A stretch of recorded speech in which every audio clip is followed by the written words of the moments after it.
Marhaban ya Ramadan, kita telah memasuki bulan suci Ramadan 1446 Hijriah.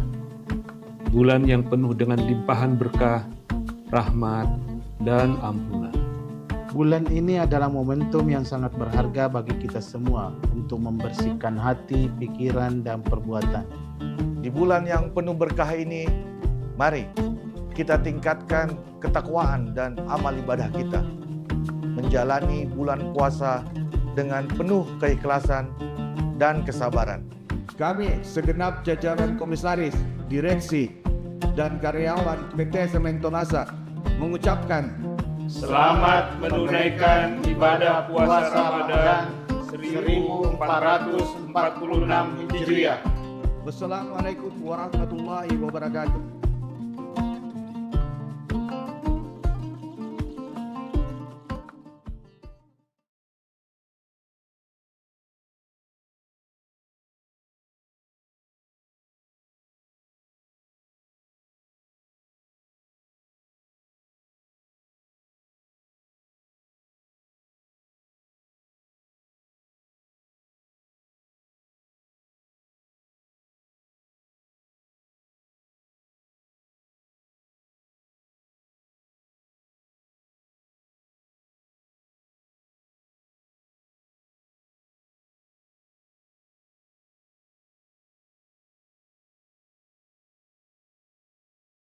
Assalamualaikum warahmatullahi wabarakatuh. Selamat sore Tribuners dimanapun Anda berada. Jumpa lagi bersama saya Nisa Husnuzan dalam Syiar Ramadan 1446 Hijriah. Insya Allah sembari menantikan waktu berbuka puasa, kami akan kembali menyajikan ceramah pada hari ini sekaligus ilmu-ilmu baru dan bermanfaat untuk kita semua. Amin ya rabbal alamin. Untuk itu izinkan saya menyapa yang akan tentunya kembali menemani kita. Ada Ustadz Dr. Kamarudin Mustamin MPhilI selaku dosen Fakultas Usluhuddin dan Filsafat UIN Alauddin Makassar. Assalamualaikum Pak Ustadz. Waalaikumsalam warahmatullahi wabarakatuh. Baik Pak Ustadz, insya Allah hari ini kita dalam kondisi yang sehat walafiat. Kembali kita menyapa seluruh Tribuners di rumah. Nah mungkin untuk tema pada hari ini Pak Ustadz akan sedikit banyak sekaitan dengan bulan suci Ramadan ini sendiri, bagaimana atau mungkin walaupun di luar dari bulan suci Ramadan, bagaimana untuk mendapatkan obat dari hati yang gelisah gitu. Jadi seperti apa Pak Ustadz? Silahkan.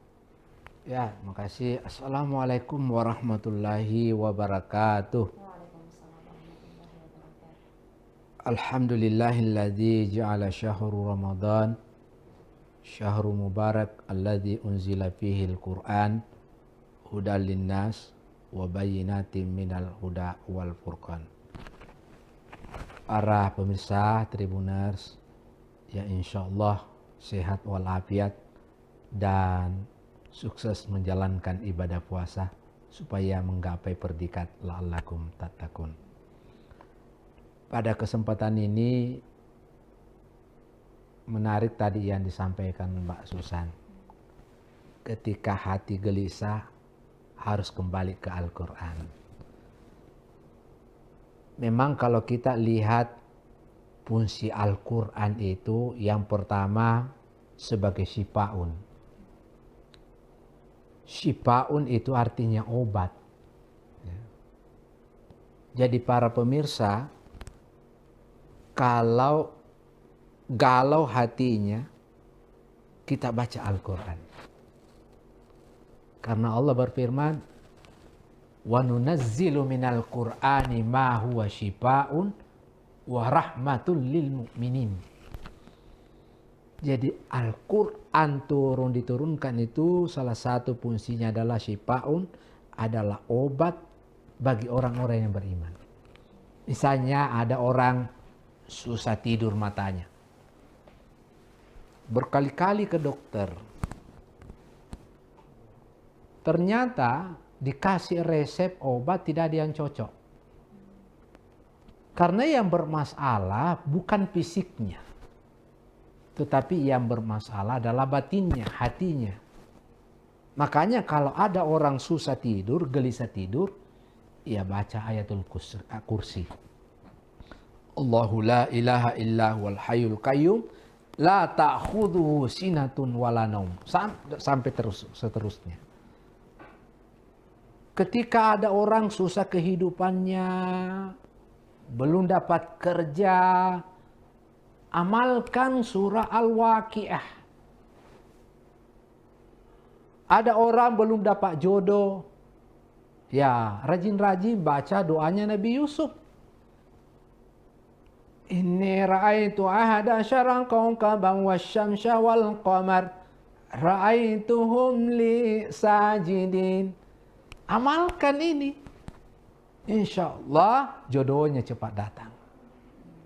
Karena memang Al-Quran sebagai syifa.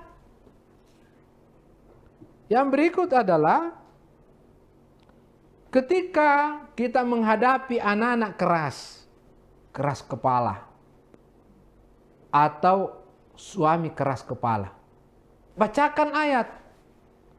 Apa gaira dinillahi yabghuna walahu aslaman fis samawati wal ard tau'aw karha wa ilaihi yurja'un. Insyaallah tunduk. Saya waktu menjabat 2 periode menjadi wakil dekan 3. Cuma itu kekuatan saya. Mendekati mahasiswa, ajak dialog, kemudian kita doakan. Alhamdulillah tunduk. Kenapa? Karena memang Al-Quran itu sebagai syifa, obat.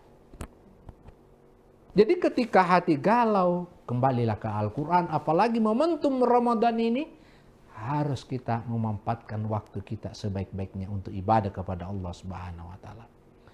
Para pemirsa Tribuners.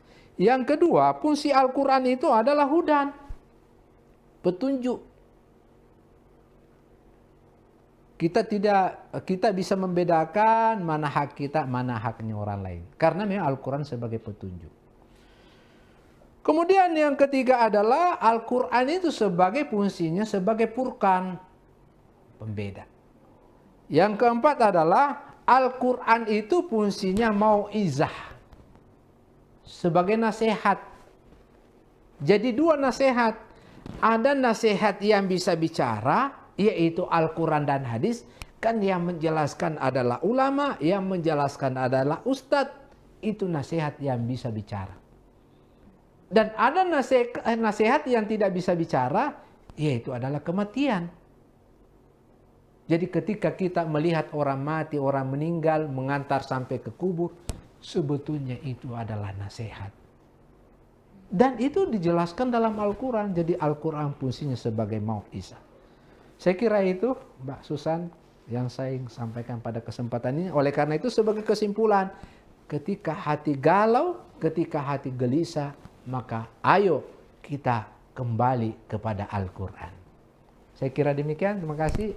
Hadanallahu wa yakum ajmain. Assalamualaikum warahmatullahi wabarakatuh. Waalaikumsalam warahmatullahi wabarakatuh. Masya Allah, luar biasa ya Pak Ustadz. Jadi untuk seluruh anak muda Tribuners yang mungkin belakangan ini kalau bahasa gaulnya sering galau, patah hati dan seterusnya, obatnya memang semua jenis penyakit, insya Allah obatnya ada di dalam Al-Quran. Insya Allah dengan kembali mendekatkan diri kepada Al-Quran sendiri, kita juga akan kembali menemukan kedamaian dalam diri kita. Amin ya Rabbal Alamin. Amin, amin. Terima kasih banyak Pak Ustadz hari ini makasih. sudah bersedia kembali menyapa Tribuners dan membagikan ilmunya.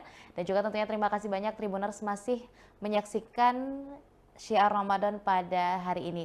Saya Nisa Husnuzan dan seluruh rekan kru yang bertugas pamit undur diri. Wassalamualaikum warahmatullahi wabarakatuh dan sampai jumpa.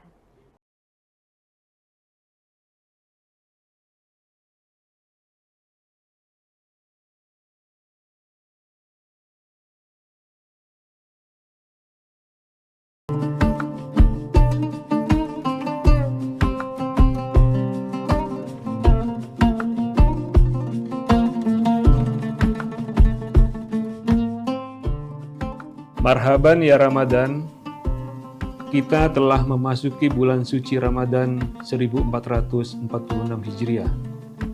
Bulan yang penuh dengan limpahan berkah, rahmat, dan ampunan.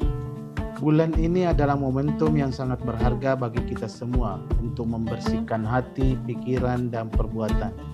Di bulan yang penuh berkah ini, mari kita tingkatkan ketakwaan dan amal ibadah kita. Menjalani bulan puasa dengan penuh keikhlasan dan kesabaran. Kami segenap jajaran komisaris, direksi, dan karyawan PT Sementonasa mengucapkan Selamat menunaikan ibadah puasa Ramadan 1446 Hijriah. Wassalamualaikum warahmatullahi wabarakatuh.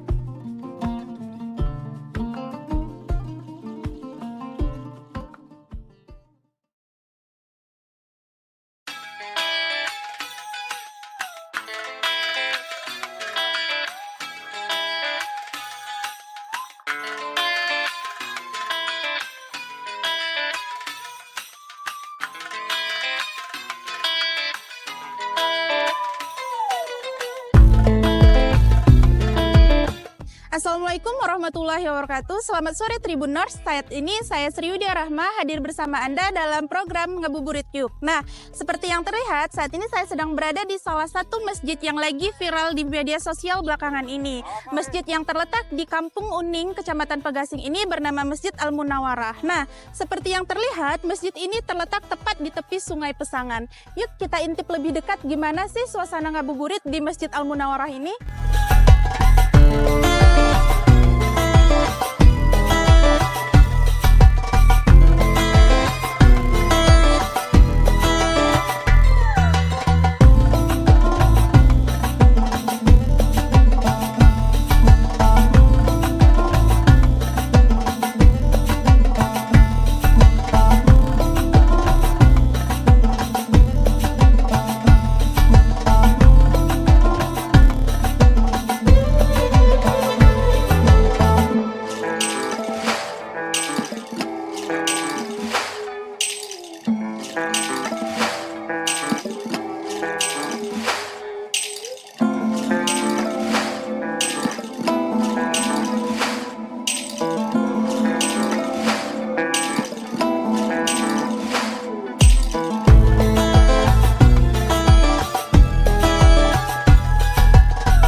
Saat ini saya sedang bersama salah satu narasumber yang merupakan ketua masjid sekaligus imam di Masjid Al-Munawarah sendiri.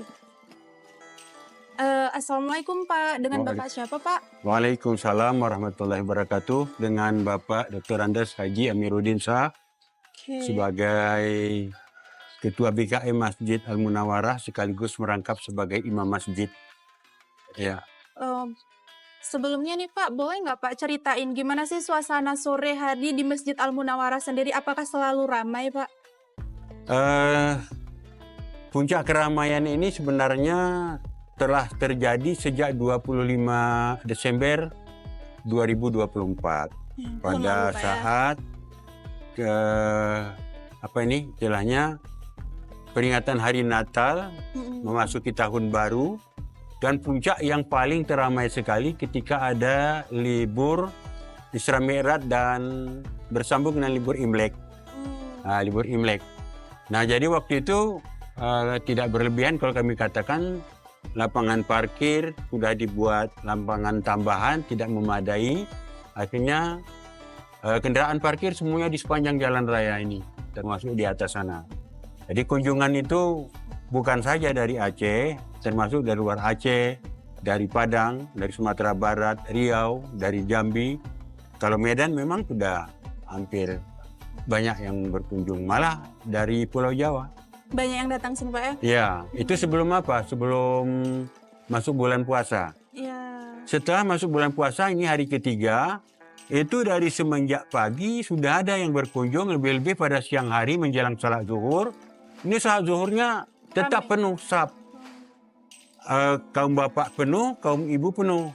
Apalagi yang datang ini pada waktu zuhur itu setelah selesai salat, itu orang tua rata-rata memandikan anaknya, memberikan kesempatan anaknya berenang sambil, saya boleh katakan, memanjakan anak-anaknya lah. Ada yang di tangga masjid, ada yang di daerah atas, yang tidak menimbulkan bahaya karena airnya deras kan gitu. Iya betul Pak. Nah, menurut Bapak sendiri kenapa sih wisatawan berbondong-bondong ramai-ramai datang ke sini? Apa sih keunikan Masjid Al Munawwarah sendiri Pak? Kalau keunikannya itu kan penilaian masing-masing, tetapi karena ini dari mulut ke mulut, yang memviralkannya ini memang mempunyai daya tarik tersendiri yang memberikan keistimewaan di bidang apa-apa saja. Salah satu umpamanya seperti yang kita akui, masjid ini mempunyai tangganya langsung ke sungai Pesangan. Betul. Sehingga orang dari tangga itu mau wudhu di sungai, mau mandi di sungai, mau duduk di sungai, melonjorkan kaki ke dalam sungai. Itu salah satu yang merupakan ciri-ciri yang kebiasaan orang yang datang berkunjung. Kemudian di samping itu setiap orang duduk memandang ke Jalan raya ke puncak gunung. Oh, puncak. Ke Betul. puncak gunung yang gunungnya indah, ada pokok pinusnya yang memang tumbuhan lain tidak mau tumbuh di situ karena tanahnya gersang batu-batuan yang tumbuh damar. Kemudian melihat yang sebelumnya belum ada jembatan, tidak ada jembatan. Yang terakhir melihat ke kiri, mulailah bermunculan pada waktu libur itu dari atas sana Arung Jeram. Oh betul. Ya ini lintasan Arung Jeram. Mulai sampai kita perhatikan kalau Arung Jeramnya sampai di jembatan, dari jembatan ini ke sana kan sudah semi ekstrim. Iya, betul. Nah inilah yang mempunyai daya tarik lainnya, termasuk keadaan air sungai yang bersih yang bisa digunakan untuk wudhu, untuk mandi, dan lain-lain, kan semuanya punya pandangan masing-masing lah. Sehingga yang datang itu tidak pernah mengatakan kecewa, tapi apa adanya yang dia lihat. Iya, betul. Nah, tidak ada mengatakan, ya di lain di apa? Lain di HP. Lain di HP, lain di video, lain aslinya enggak. Mereka malah puas. Dan rata-rata mereka siapapun yang melihat ini yang protes mereka terhadap ini. Bekas kamar mandi dulunya sebelum ada ini, kita kan kamar mandinya sana dulu nyeberang ke sana pakai jembatan. Nah sekarang kesan itu kita hilangkan, ini mau kita jadikan sebagai ikon juga. Rencananya mau dijadikan apa Pak? Perumahan? Rencana mau jadi kantin, atasnya kita pagar untuk tempat duduk juga. Kita pagar di atas, yang di bawahnya kita indahkan. Kalau memungkinkan kita buat jembatan juga ke seberang sana. Itu nambah daya tarik lagi ya? Nambah daya tarik lagi, karena orang lebih suka foto-foto ini di atas air, betul, Pak. di pinggir sungai. Kalau ada jembatan kan kami lebih mudah Ya kan, Pak? udah pasti di situ dia fotonya kan begitu. Dan terus kita coba benahi sampai ke atas, perluasan lapangan parkir sudah kita mulai. Memang lapangan parkirnya masih belum luas Pak ya? Luas sebenarnya, tapi karena padatnya pengunjung, nggak cukup. Kita tambah lagi ke atas sana, yang lokasi masjid juga. Rawa-rawa kita timbun sudah lebih 130 truk itu kita timbun, dan kita jadikan di situ lagi taman, dan di sebelah kanannya air itu kita rencanakan untuk pemandian anak-anak. Itu yang pola untuk pembangunan itu siapa Pak? Bapak? Kami sebagai ketua. Ketua panitia pembangunan masjid, ketua kemakmuran, sekaligus imamnya. Ada bendaharanya, ada pendukung-pendukungnya lain, marbotnya semuanya ada. Oke Pak. Nah bisa nggak Pak Bapak ceritakan sedikit sejarah terbentuknya masjid ini, atau masjid ini berdirinya sejak kapan tuh Pak? Kalau tentang berdirinya masjid, kami sudah tanyakan kepada orang-orang tua dahulu. Tidak ada yang berani memastikan tahun berapa berdirinya. Karena katanya sebelum pun kami kemari dulu sudah ada. Sebelum kami pindah ke Uning ini dulu sudah ada. Walaupun dia masih papan, kecil dan sebagainya. Hanya yang kami ingat, karena kami pada waktu sebagai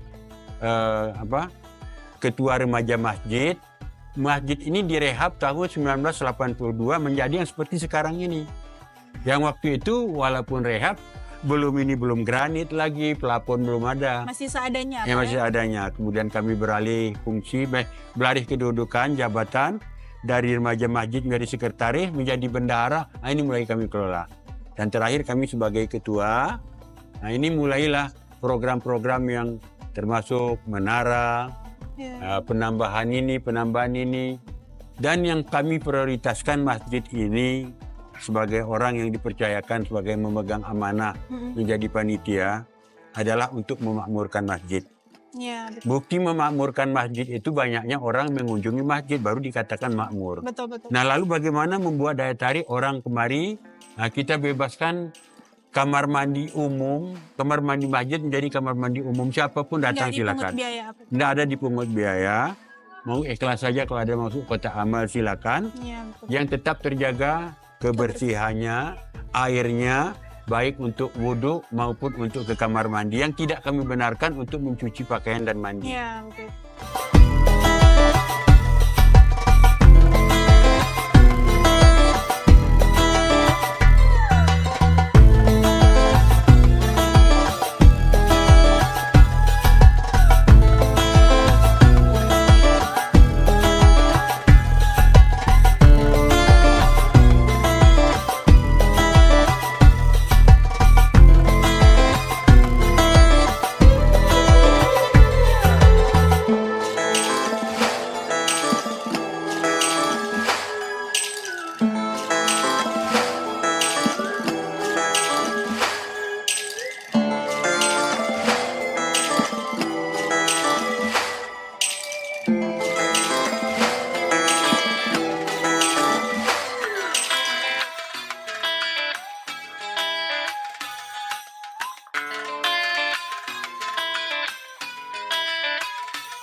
Tribuners, beginilah suasana ngabuburit di Masjid Al-Munawarah. Bagi Tribuners semua yang menjalankan ibadah puasa, semoga amal ibadah puasanya diterima oleh Allah Subhanahu wa Ta'ala. Saya Sri Widya Rahma, pamit undur diri. Saya akhiri. Wassalamualaikum warahmatullahi wabarakatuh.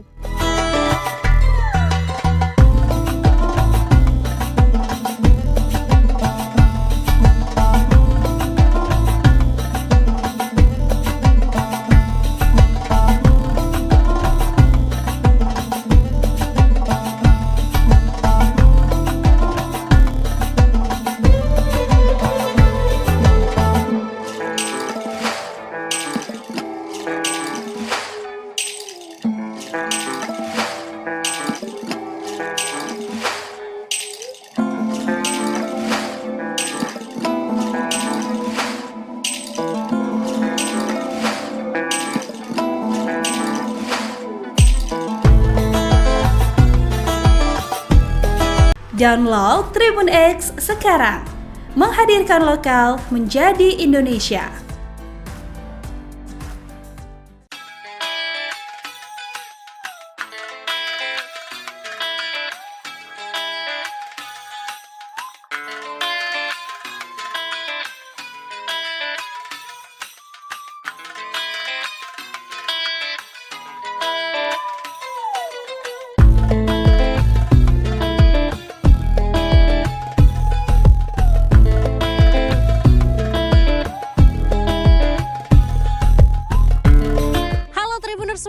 Selamat datang di Bayan, Masjid Kurino Bayan, salah satu masjid bersejarah, salah satu saksi bisu masuknya agama Islam di Pulau Lombok. Dan masjid ini sudah berdiri 300 tahun dan ini menjadi saksi bisu dan juga sekarang menjadi destinasi wisata yang banyak dikunjungi oleh wisatawan. Bukan hanya wisatawan lokal tapi wisatawan mancanegara. Nanti kita akan lihat bagaimana wujud dan bentuk dan sejarah dari masjid tertua yang ada di Lombok ini. Nanti ikutin terus saya, kita akan explore hari ini.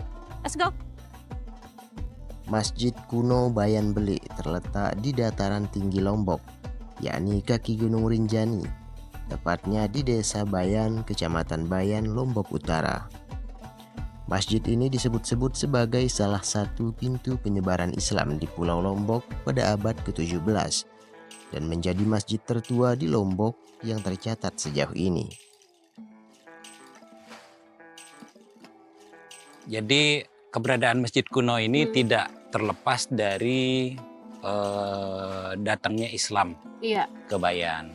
Jadi Islam itu datang melalui satu pelabuhan yang sekarang ini kita kenal dengan Pelabuhan Carik.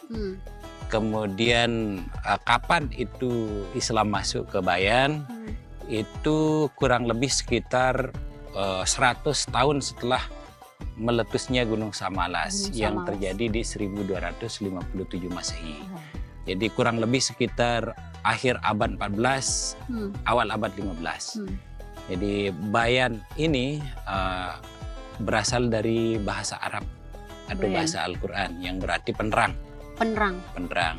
Jadi Bayan ini kemudian tidak bisa dilepas dengan Islam sesungguhnya.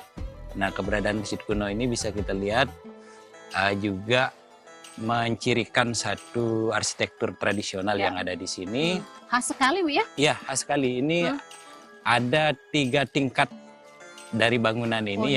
Yang di atas ini, yang di atas itu mencerminkan hubungan ketuhanan. Hubungan ketuhanan. Yang bagian yang di atas. Ya, jadi ada simbol alif di situ. Kemudian yang atau di atas itu juga disebut sebagai kepalanya lah, seperti itu kalau di tubuh. Kemudian bagian tengahnya itu bagian atap yang kami kenal atau sebut dengan santek. Santek. Ya, santek itu mencirikan tubuh kita manusia. Dan juga dalam filosofi kita ini adalah mencerminkan satu tata kelola adat yang kaitannya dengan hubungan manusia dengan manusia. Kemudian di bawah itu ada pagar keliling. Pagar keliling. Ya, pagar keliling bambu ya. Itu tingkatan yang paling bawah ini juga punya filosofinya, yaitu mencirikan hubungan manusia dengan lingkungannya. Di depan itu ada tempat wudhu, ada satu bong ya, semacam kendi besar itu di acara-acara adat itu sering dipergunakan. Termasuk juga di pintu masuk itu kenapa dibuat rendah? Karena ciri-ciri masjid kami di Bayan ini ketika kita masuk ke dalam masjid itu harus kita menundukkan kepala sebagai tanda penghormatan kepada masjid kuno. Ini kan itu kunci pintunya ditutup nih. Siap. Ini memang nggak digunakan dalam keseharian gitu. Iya, kesehariannya itu kami siapkan masjid yang lain, yaitu bisa dipakai untuk sholat Jumat dan setiap hari kita melaksanakan ibadah. Tapi karena ini situs, kita jaga fungsinya sebagai situs, sehingga tidak ada perubahan yang kita harapkan dengan kunjungan yang ada lah. Masjid kuno Bayan Bele menjadi pertanda eksistensi Islam tidak hanya terpancar di kawasan pesisir, tetapi juga hingga ke tempat terjauh dari pelabuhan. Meski bentuknya sederhana, namun Masjid Bayan Bele memiliki keistimewaan tersendiri, yakni telah menjadi salah satu situs bersejarah yang ada di Indonesia.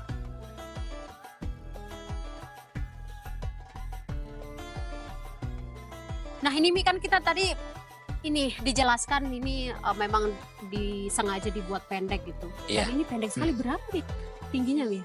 Tinggi pagarnya ini sekitar 1 meter ya. 1 meter. 1 meter. Kemudian luasnya ini 9 kali 9. 9 kali 9. Fondasinya. Kemudian pintunya ini itu disesuaikan memang dengan tinggi pagarnya. Memang sengaja dibuat lebih rendah seperti ini agar ketika siapapun yang masuk ke tempat ini itu dia nanti akan menghormati masjid ini sebagai bentuk penghormatan mereka terhadap keberadaan Masjid Kuno Bayan. Ini filosofinya. Kemudian di situ ada tempat wudhu, ya ada bong. Mungkin bisa kita, ini bong ya. Ini bong. Terbuat dari tanah liat biasanya kan? Ya, ini tanah liat. Ini semacam guci lah. Iya. Guci atau kendi. Kendi. Waktu acara adat ini diisi nanti di bawah air dari bawah. Di sini dipakai untuk wudhu dan sebagainya. Kecamatan Bayan memang salah satu gerbang masuknya Islam di Pulau Lombok. Di kecamatan inilah Islam pertama kali diperkenalkan dan Masjid Bayan Bele merupakan masjid pertama yang berdiri di pulau ini.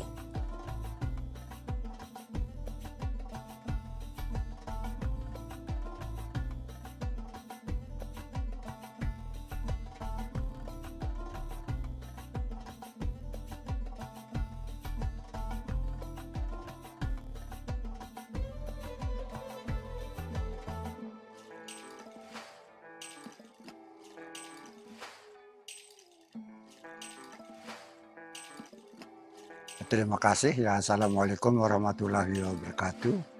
Jadi di sini ya masyarakat Bayan ini terkenal dengan agamanya yaitu agama Islam. Agama Islam tapi adatnya yang disebut Wututelu. Ya, Wututelu. Itu adat bukan agama ya. Nah, sekarang ini kita pertahankan masjid kuno ini karena masjid yang pertama ya menurut sejarahnya bahwa masjid yang pertama di Pulau Lombok ini adanya di Bayan ini. Nama Bayan pun setelah Datu Bayan menerima agama Islam ini baru disebut dusun ini secara keseluruhan menjadi kecamatan, desa atau wilayah kedistrikan Bayan. Tetapi setelah adanya masjid kuno ini didirikan oleh para wali songo yang dari Jawa itu gitu. Jadi sebelum itu ya masyarakat di sini dipimpin oleh kedatuannya bukan kerajaan dulu ya. Datu Bayan yang mengirim. Oleh karena itu para syiar agama yang datang dari Jawa yang disebut wali songo itu ya, datunya lah yang dicari diislamkan lebih dahulu. Karena luasnya wilayah Bayan ini antara lain dari Lombok Timur sampai dengan Menggale sana, Pusuk Pas, itu wilayah kedatuan Bayan dulu. Oleh karena itu, karena luas wilayahnya, mungkin dari syiar agama itu ada unsur politik sedikit. Kalau zaman dulu itu datunya lah yang diajak diislamkan lebih dahulu. Nah, setelah Islam itu jadi, maka berdirilah masjid kuno ini, dan masjid kuno inilah namanya Bayan. Yang konon menurut para ahli sejarah, ya asli Islam, bahwa nama Bayan ini disebut penerangan ya. Penerangan daripada pertamanya Islam masuk di Pulau Lombok ini gitu. Nah, sedangkan penggunaan dari masjid kuno ini antara lain ya adat yang ada hubungannya dengan agama, disitulah kami makmurkan. Untuk memakmurkan masjid kuno ini adalah adat yang ada hubungannya dengan agama, seperti ada maulid ya, maulid adat, ada Idul Fitri, Idul Adha, pokoknya segala syariat itu kita laksanakan di sana oleh unsur-unsur yang tertentu yang disebut peranata adat yang dipimpin oleh kiai pengulu, lebih, ketip dan mudim, diiringi oleh para santrinya. Disitulah akan diadakan ya sholat seperti syariat syariat itu untuk mengadakan tarawih. Nah, oleh peranata adat yang tertentu tadi. Nah, sedangkan untuk masyarakat pada umumnya di sini ada masjid yang memenuhi persyaratan. Terus ada musala di tiap-tiap dusun ini, ada musala di sini. Kami masyarakat Bayan ini membangun karena di sana kan tidak memenuhi persyaratan. Karena masih natural betul seperti tanah segala macamnya. Jadi tidak mungkin untuk melaksanakan segala ibadah yang ada hubungannya dengan syariat.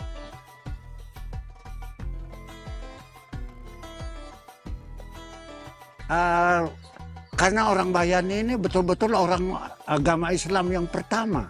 Ya menurut versi kami di sini Islam ini masuk ya lewat Labuan Carik dan datang ke Datu Bayan itu, lalu Islamkan Bayan ini oleh datunya yang yang dibawa dari Jawa itu, dari Wali Songo itu.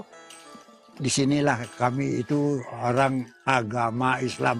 Cuma adatnya yang disebut Wututelu, bukan agama.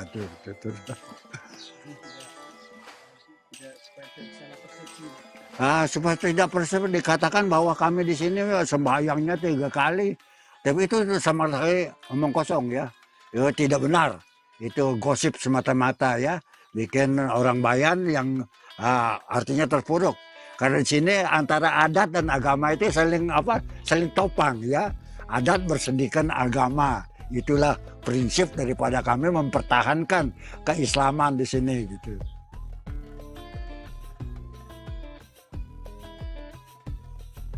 Wututelu ini terdiri dari 3 unsur ya. Kita adatkan adanya kelahiran, bertelur, beranak. Yaitu tumbuh, ya, tumbuh, beranak, dan bertelur. 3 unsur ini harus dilaksanakan secara adat. Semuanya kita lestarikan seperti manusia dengan Tuhan, manusia dengan alam, manusia sesama manusia. Ini yang kami pertahankan di sini sehingga menjadi 3 unsur itu yang harus dipertahankan, yang harus kami tanamkan di dalam hati sanubari yang paling dalamnya gitu. Iya, ya.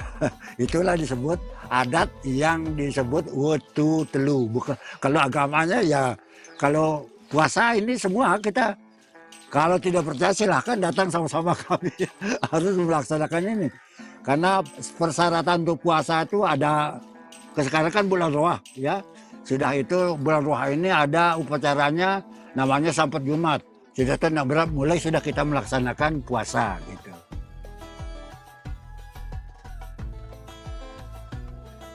Pokoknya tradisi-tradisi selama bulan Ramadan itu memang disakralkan ya.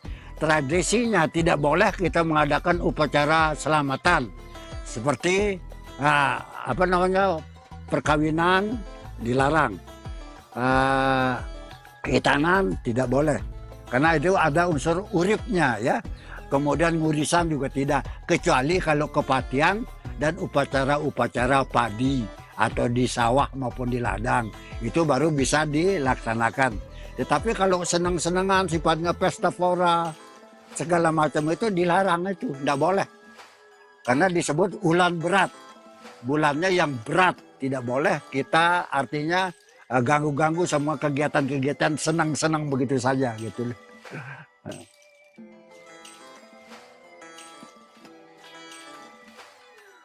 Kalau aktivitas daripada pariwisata itu sendiri ya, setelah Bayan ini sudah dikenal ya, juga banyak peneliti-peneliti dari luar negeri sehingga Bayan ini terkenal ya dengan adanya masjid kuno, rumah-rumah adat dan beberapa tempat yang lain seperti ada mata air terjun. Jadi antusias daripada pariwisata itu sendiri sangat mendukung ya.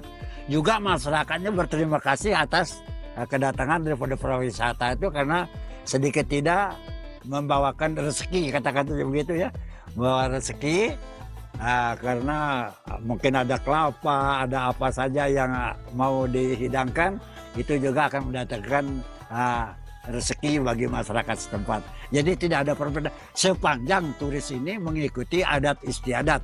Contohnya kalau masuk di masjid kuno harus pakai sapu ya, pakai kain panjang dan sebagainya, itu disarankan oleh peranata adat atau masyarakat adat di sini supaya tidak menghilangkan keasliannya.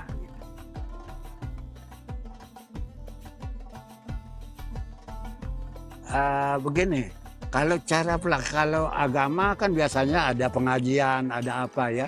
Tetapi kalau cara kami peranata adat, orang-orang tua adat di sini ini, itu melibatkan ya generasi kita.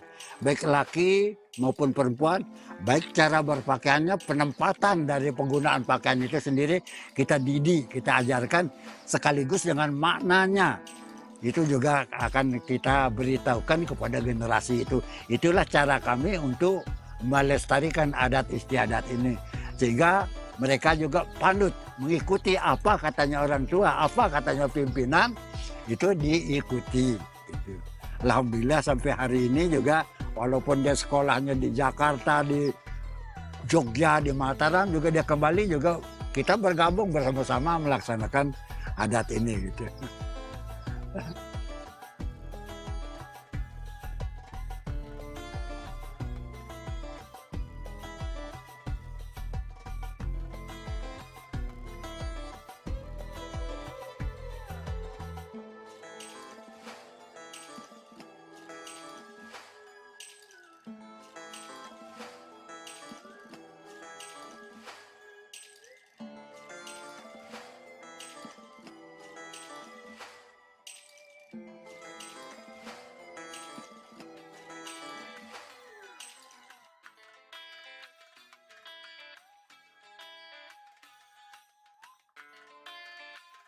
Download Tribun X sekarang, menghadirkan lokal menjadi Indonesia.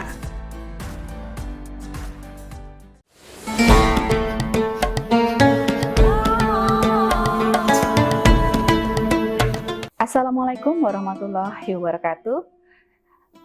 Pemirsa, hari ini sudah memasuki Ramadan 1446 Hijriah. Kami menayangkan program Tausiah Ramadan.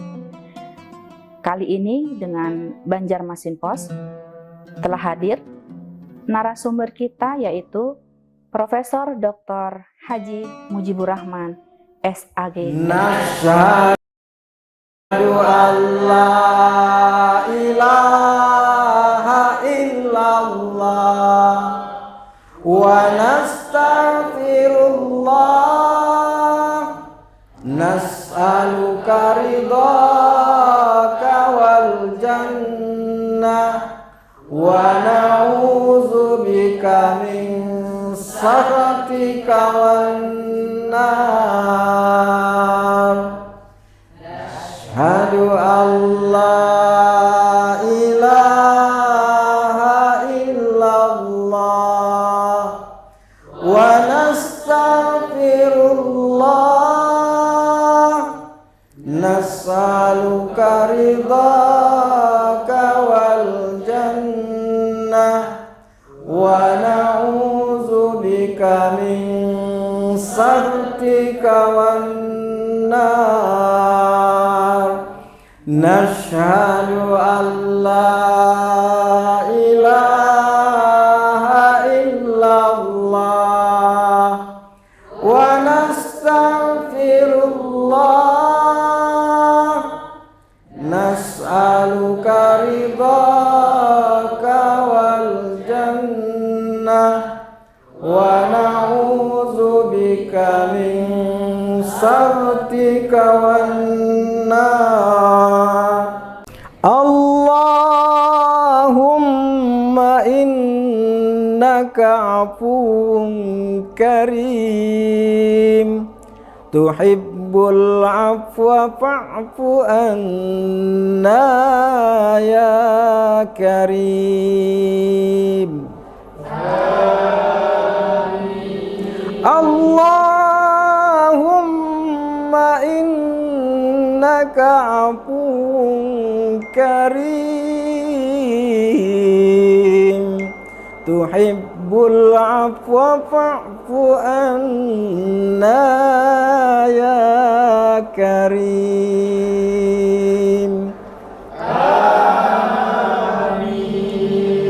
Allahumma innaka afuwun karim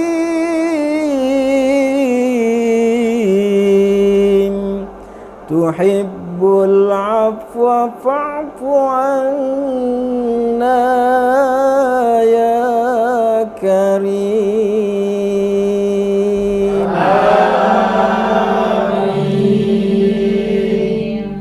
Nashhadu an la ilaha illallah wa nastaghfirullah nas'aluka ridhaka wal jannah wa na'udzubika min sakhatika wan nar. Asyhadu an la ilaha illallah wa nastaghfirullah nas'aluka ridhaka wal jannah wa na'udzubika min sakhatika wan nar. Nashhadu an la ilaha illallah wa nastaghfirullah nas'aluka ridhaka wal jannah wa na'udzubika min sakhatika wan nar. Allahumma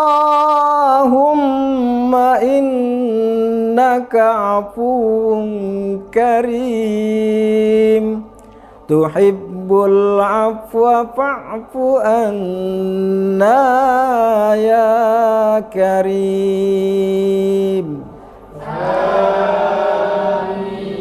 Allahumma innaka afuwun karim tuhibbul afwa fa'fu anna ya karim. Amin. Allahumma innaka afuwun karim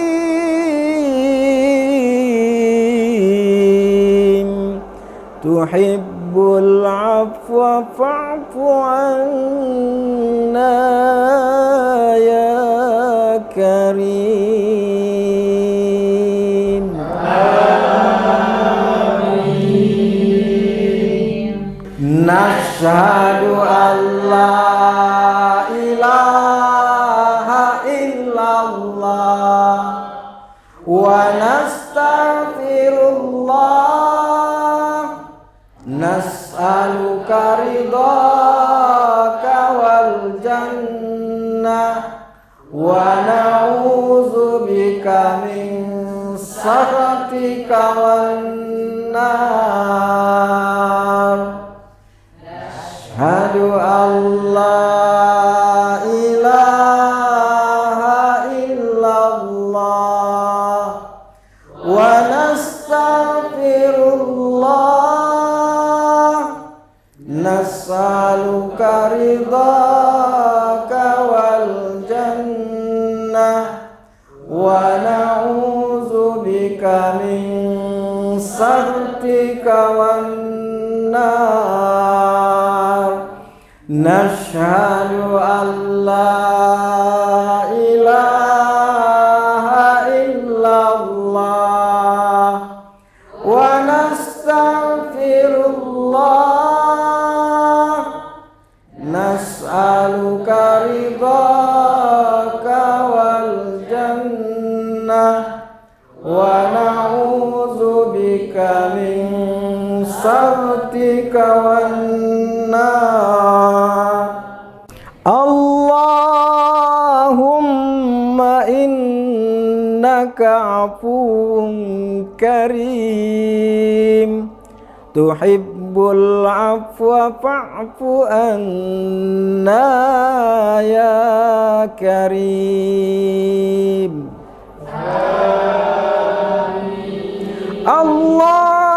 Allahumma innaka afuwun karim tuhibbul afwa fa'fu anna ya karim. Amin. Allahumma innaka afuwun karim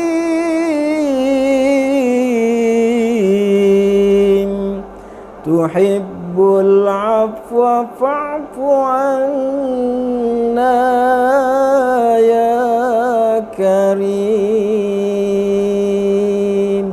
Amin. Nashhadu an la ilaha illallah wa nastaghfirullah nas'aluka ridhaka wal jannah wa na'udzubika min sakhatika wan nar. Asyhadu an la ilaha illallah wa nastaghfirullah nas'aluka ridhaka wal jannah wa na'udzu bika min sakhatika wan nar. Nashhadu an la ilaha illallah wa nastaghfirullah. Nas'aluka ridhaka wal jannah wa na'udzu bika min sakhatika wan nar. Allahumma innaka afuwun karim tuhibbul afwa fa'fu anna ya karim. Allahumma innaka afuwun karim tuhibbul afwa fa'fu anna ya karim.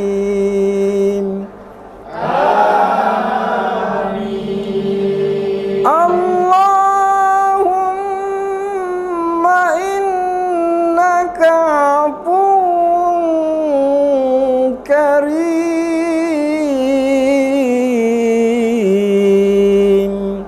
tuhibbul afwa fa'fu anna ya karim.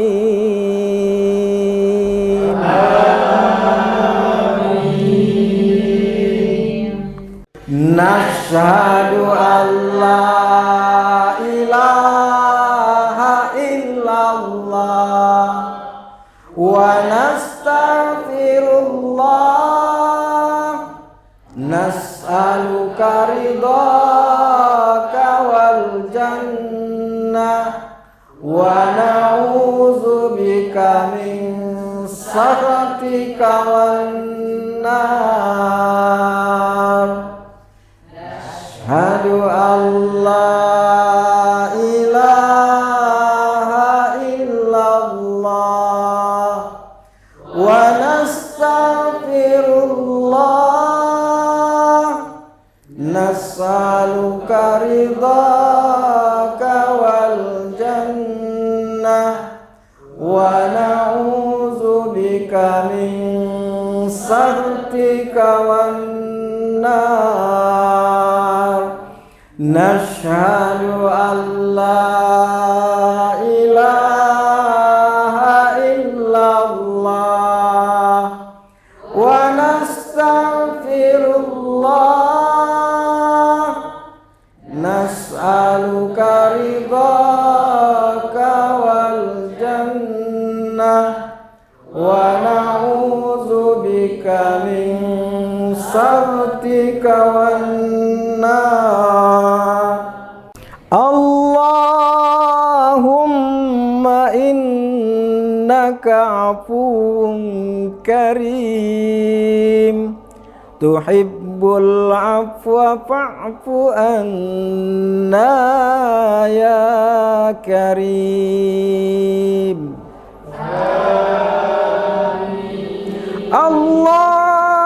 Allahumma innaka afuwun karim tuhibbul afwa fa'fu anna ya karim.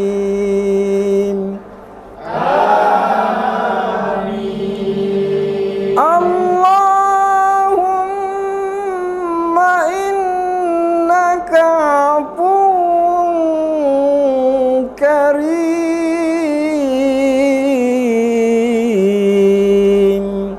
tuhibbul afwa fa'fu anna ya karim.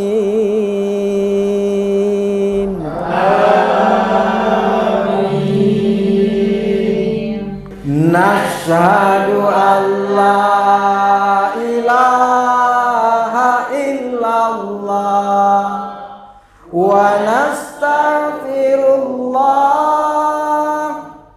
nas'aluka ridhaka wal jannah wa na'udzubika min sakhatika wan nar. Asyhadu an la ilaha illallah wa nastaghfirullah nas'aluka ridhaka wal jannah wa na'udzubika min sakhatika wan nar. Nashhadu an la ilaha illallah wa nastaghfirullah nas'aluka ridhaka wal jannah wa na'udzubika min sakhatika wan nar. Allahumma innaka afuwun karim tuhibbul afwa fa'fu anna ya karim.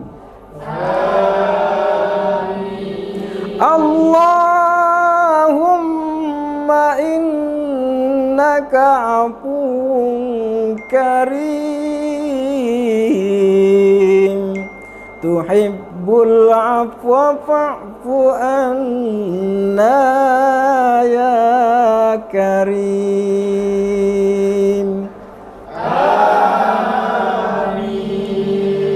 Allahumma innaka afuwun karim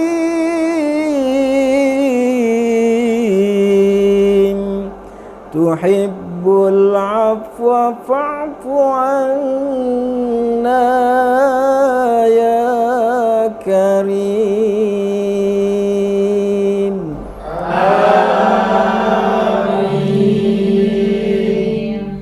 Nashhadu an la ilaha illallah wa nastaghfirullah nas'aluka ridhaka wal jannah wa na'udzubika min sakhatika wan nar.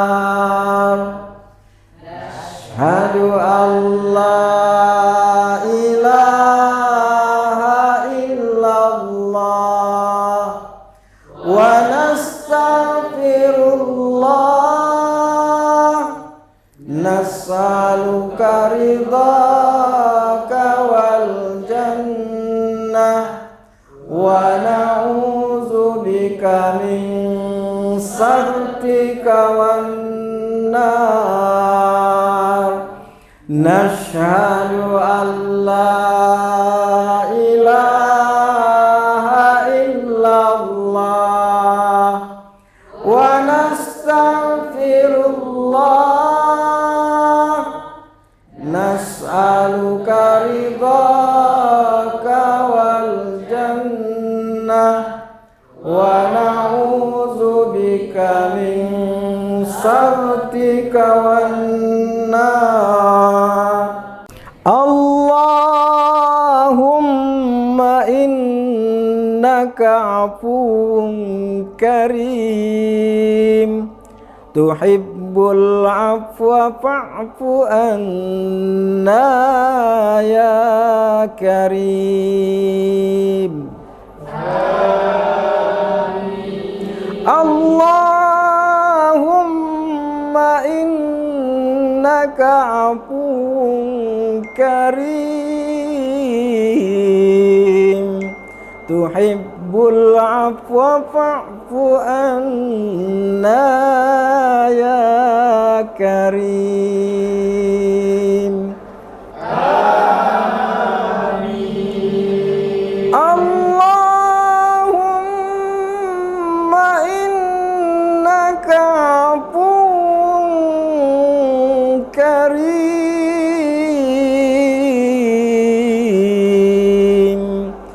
tuhibbul afwa fa'fu anna ya karim.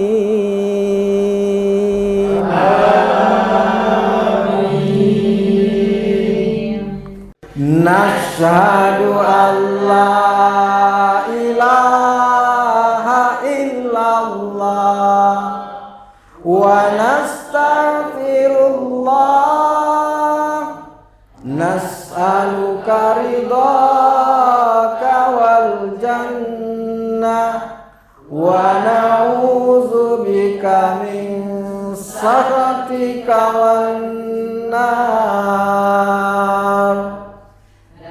Asyhadu an la ilaha illallah wa nastaghfirullah, nas'aluka ridhaka wal jannah wa na'udzubika min sakhatika wan nar.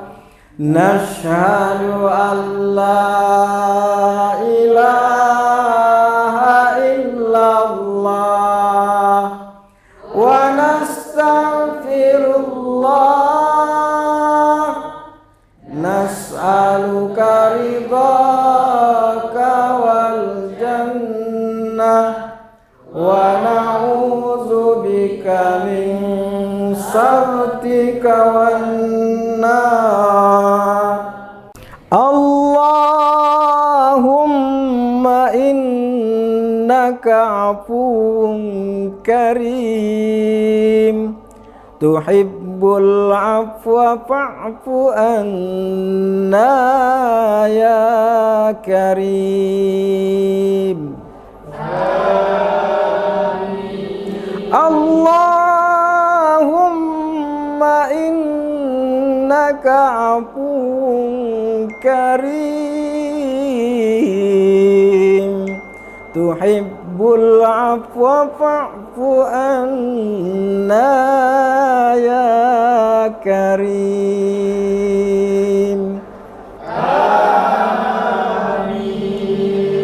Allahumma innaka afuwun karim,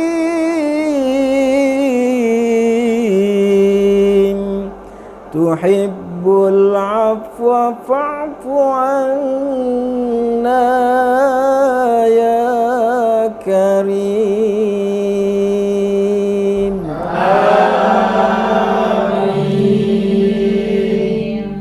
Nashhadu an la ilaha illallah wa nastaghfirullah, nas'aluka ridhaka wal jannah wa na'udzubika min sakhatika wan nar. Asyhadu an la ilaha illallah wa nastaghfirullah, nas'aluka ridhaka wal jannah wa na'udzubika min sakhatika wan nar. Nashhadu an la ilaha illallah wa nastaghfirullah, nas'aluka ridhaka wal jannah wa na'udzubika min sakhatika wan nar. Allahumma innaka afuwun karim, tuhibbul tuhibbul afwa fa'fu anna ya karim. Allahumma innaka afuwun karim tuhibbul afwa fa'fu anna ya karim.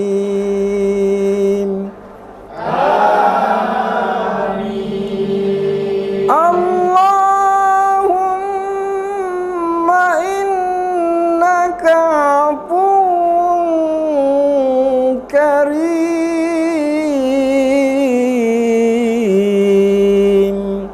tuhibbul afwa fa'fu anna ya karim.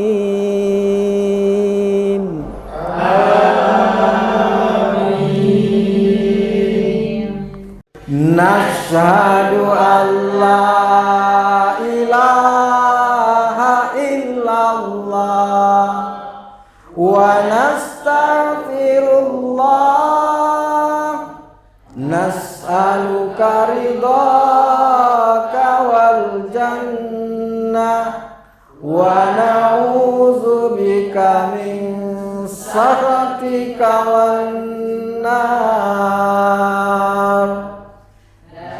Asyhadu an la ilaha illallah wa nastaghfirullah nas'aluka ridhaka wal jannah wa na'udzubika min sakhatika wan nar.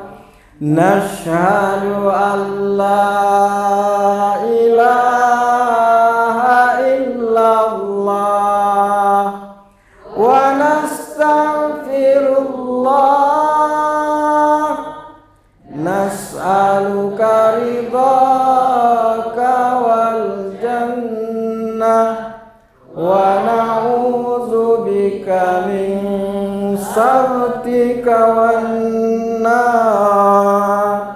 Allahumma innaka afuwun karim tuhibbul afwa fa'fu anna ya karim.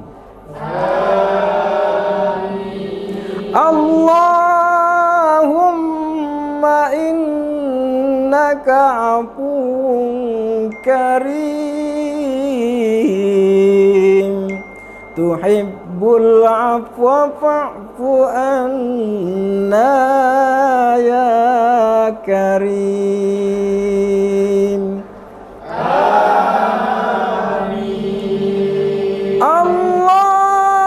Allahumma innaka afuwun karim tuhibbul afwa fa'fu anna ya karim.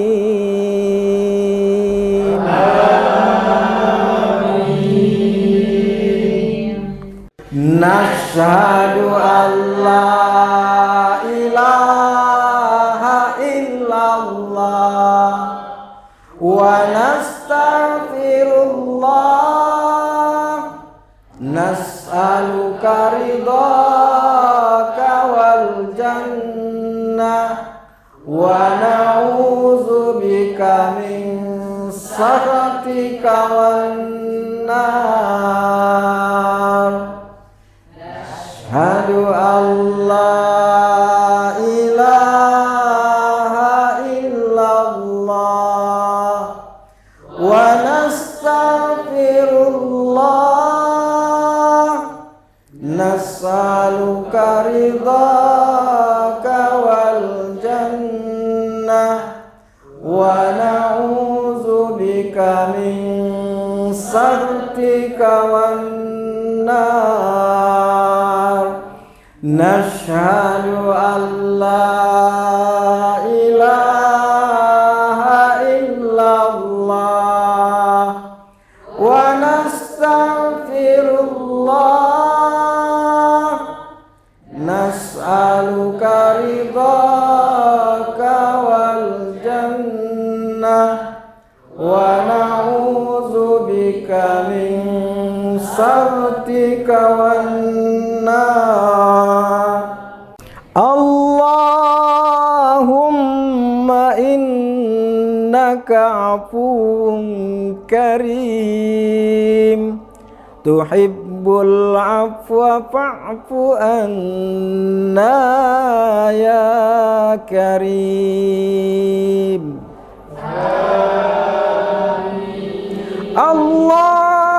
اللهم إنك عفو كريم تحب العفو فاعف عنا يا كريم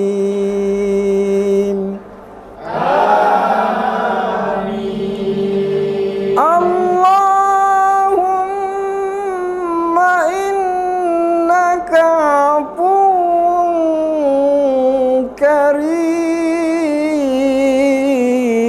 كريم تحب العفو فاعف عنا يا كريم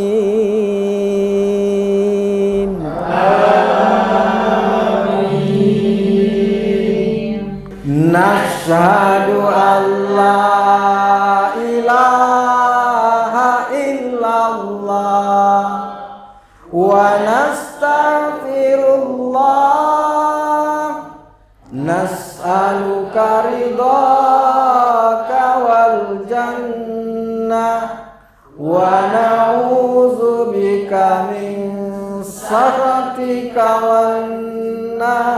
والنار نشهد أن لا إله إلا الله ونستغفر الله نسألك رضاك والجنة ونعوذ بك من سخطك والنار نشهد أن لا إله إلا الله ونستغفر الله نسألك رضاك والجنة ونعوذ بك من سخطك والنار اللهم إنك عفو كريم تحب العفو فاعف عنا يا كريم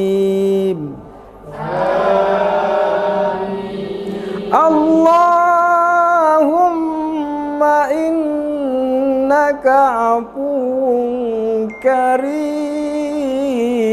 كريم تحب العفو فاعف عنا يا كريم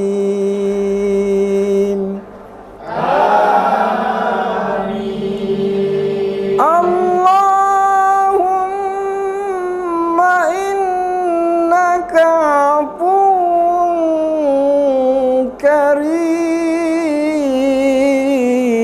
كريم تحب العفو فاعف عنا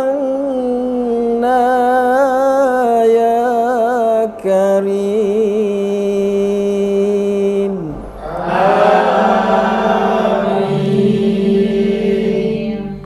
نشهد أن لا إله إلا الله wa nastaghfirullah, nas'aluka ridhaka wal jannah wa na'udzubika min sakhatika wan nar.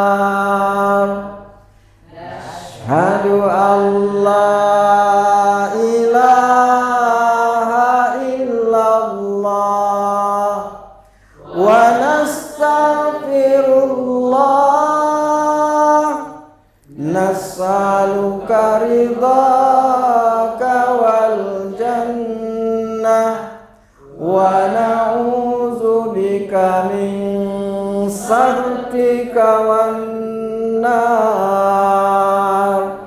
Nashhadu an la ilaha illallah wa nastaghfirullah, nas'aluka ridhaka wal jannah wa na'udzubika min sakhatika wan nar.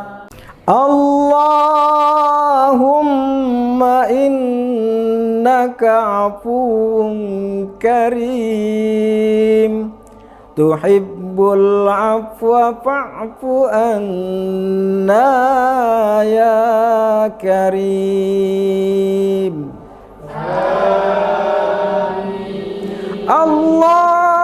Allahumma innaka afuwun karim,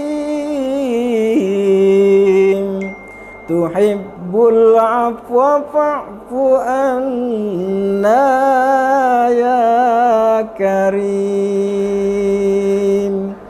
Amin. Allahumma innaka afuwun karim,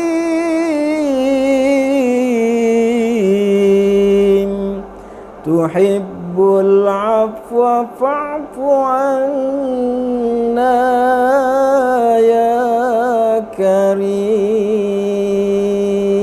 Amin.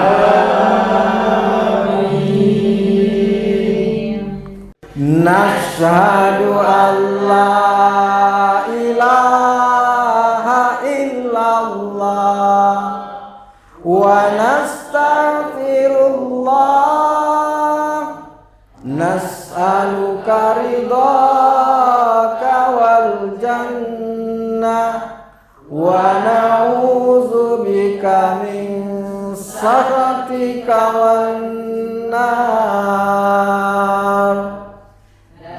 Asyhadu an la ilaha illallah wa nastaghfirullah, nas'aluka ridhaka wal jannah wa na'udzubika min sakhatika wan nar.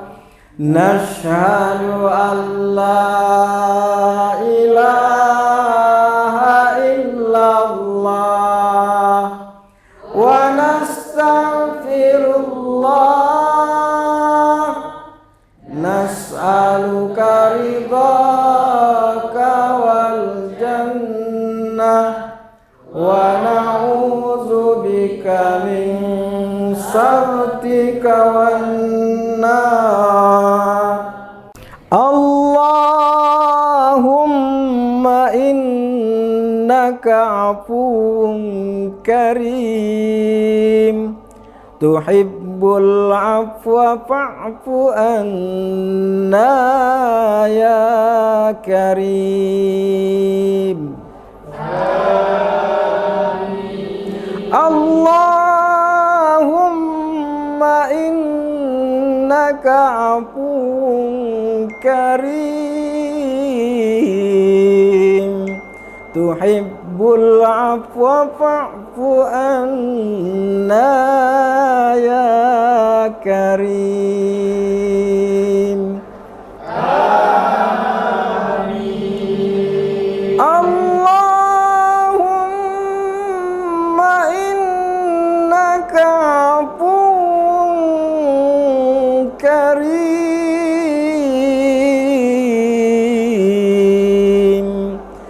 tuhibbul afwa fa'fu anna ya karim.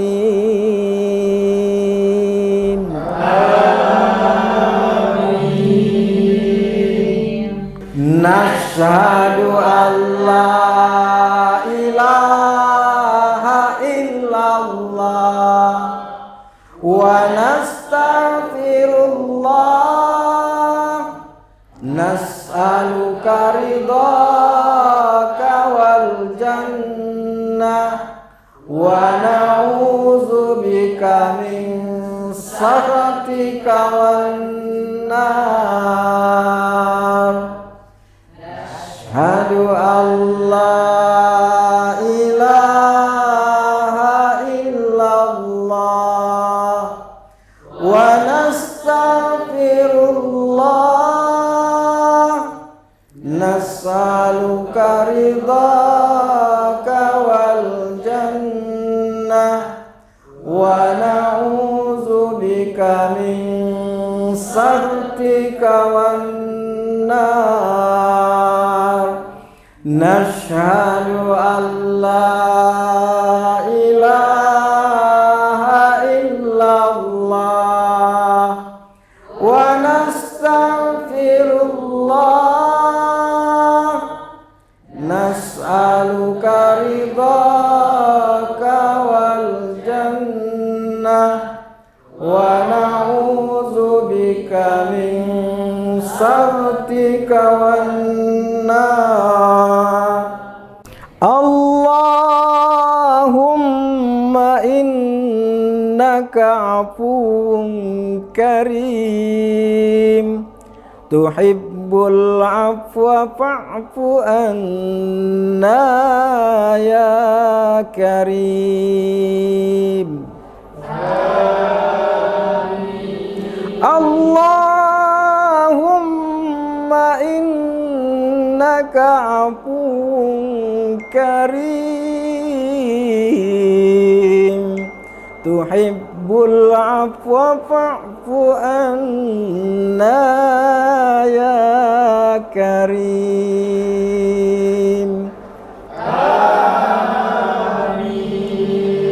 Allahumma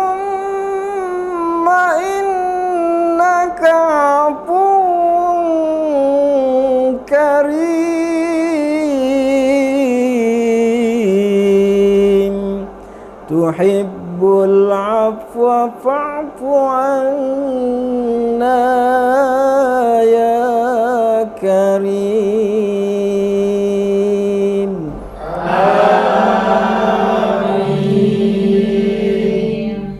Nashhadu an la ilaha illallah wa nastaghfirullah, nas'aluka ridhaka wal jannah wa na'udzubika min sakhatika wan nar.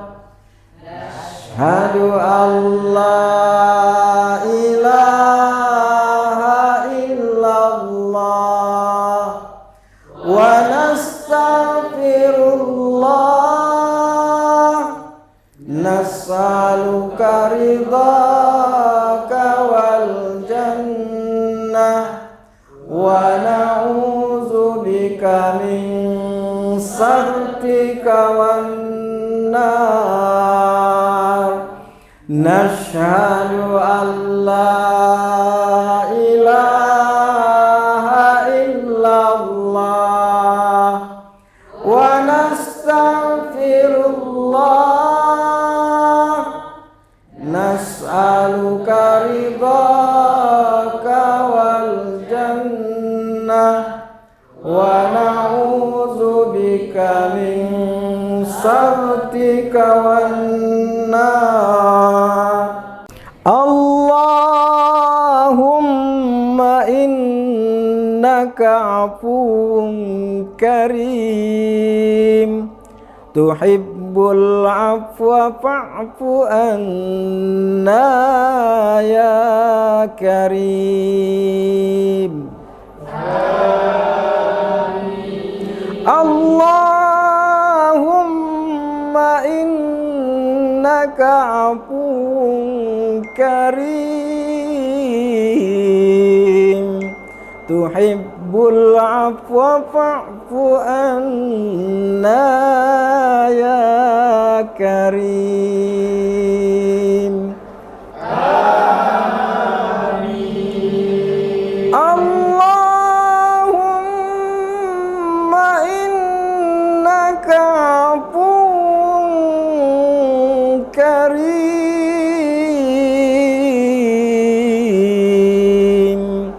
tuhibbul afwa fa'fu anna ya karim. Amin. Nashhadu an la ilaha illallah wa nastaghfirullah, nas'aluka ridhaka wal jannah wa na'udzubika min sakhatika wan nar. Asyhadu an la ilaha illallah wa nastaghfirullah, nas'aluka ridhaka wal jannah wa na'udzubika min sakhatika wan nar. Nashhadu an la ilaha illallah wa nastaghfirullah, nas'aluka ridhaka wal jannah wa na'udzubika min sakhatika wan nar. Allahumma innaka afuwun karim, tuhibbul afwa fa'fu anna ya karim.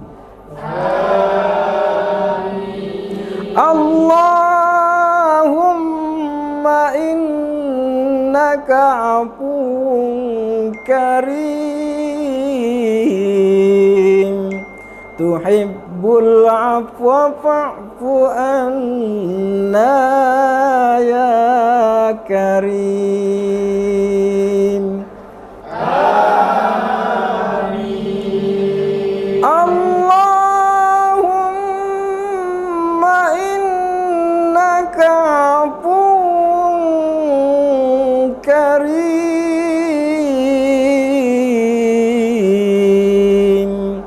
tuhibbul afwa fa'fu anna ya karim. Amin.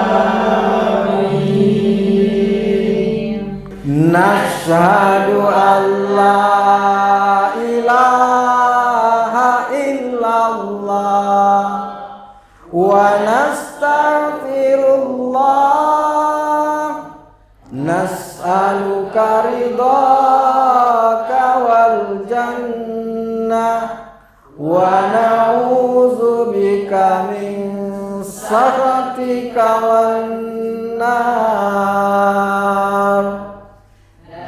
Asyhadu an la ilaha illallah wa nastaghfirullah, nas'aluka ridhaka wal jannah wa na'udzubika min saktika wan nar. Nashhadu an la ilaha illallah wa nastaghfirullah. Nas'aluka ridhaka wal jannah wa na'udzubika min saktika wan nar. Allahumma innaka afuwun karim tuhibbul afwa fa'fu anna ya karim. Allahumma innaka afuwun karim tuhibbul afwa fa'fu anna ya karim.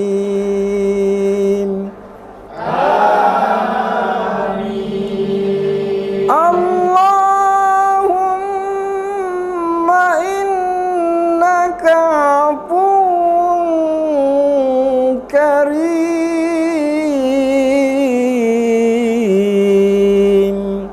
tuhibbul afwa fa'fu anna ya karim.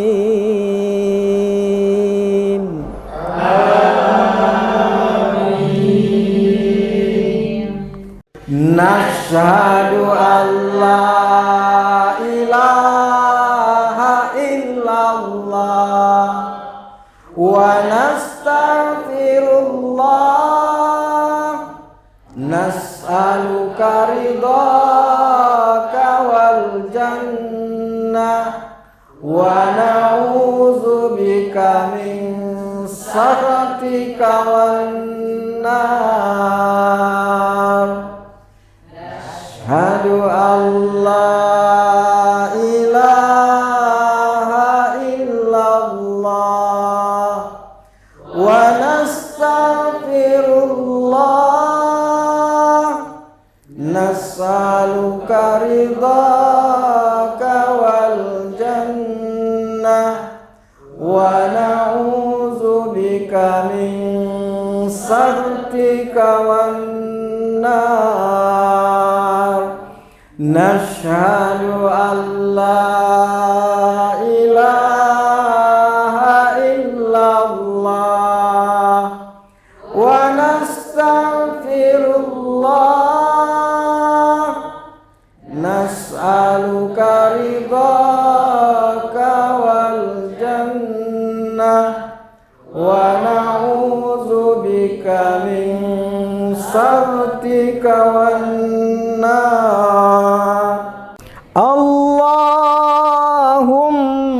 innaka afuwun karim tuhibbul afwa fa'fu anna ya karim.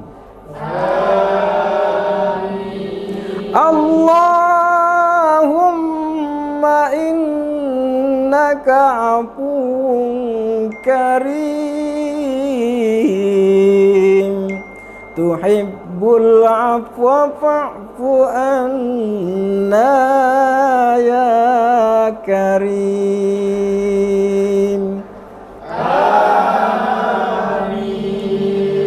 Allahumma innaka afuwun karim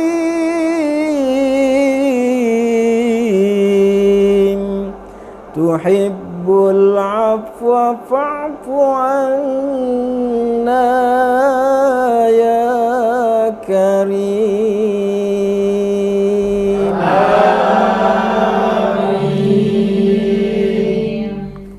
Nashhadu an la ilaha illallah wa nastaghfirullah, nas'aluka ridhaka wal jannah, wa na'udzubika min sakhatika wan nar.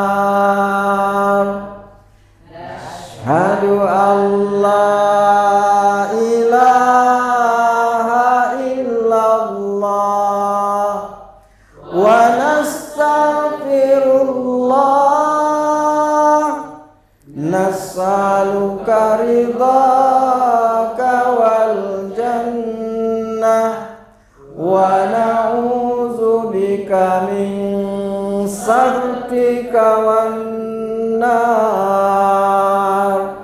Nashhadu an la ilaha illallah wa nastaghfirullah, nas'aluka ridhaka wal jannah, wa na'udzubika min sakhatika wan nar. Allahumma innaka afuwun karim, tuhibbul afwa fa'fu anna ya karim.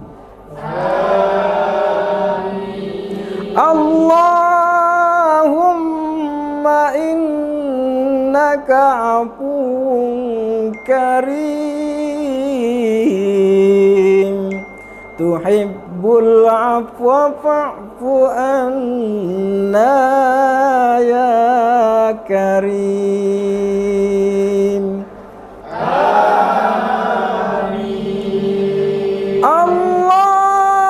Allahumma innaka afuwun karim,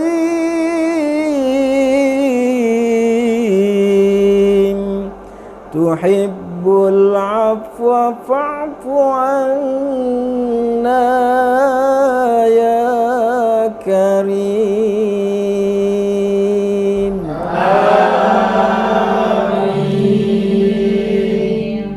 Nashhadu an la ilaha illallah wa nastaghfirullah, nas'aluka ridhaka wal jannah, wa na'udzubika min sakhatika wan nar. Asyhadu an la ilaha illallah wa nastaghfirullah, nas'aluka ridhaka wal jannah, wa na'udzubika min sakhatika wan nar.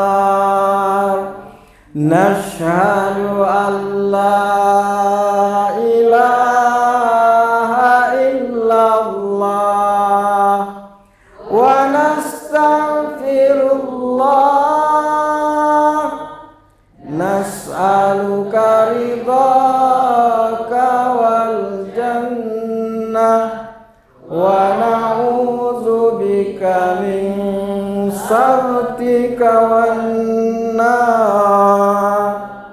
Allahumma innaka afuwun karim, tuhibbul afwa fa'fu anna ya karim. Allahumma innaka afuwun karim,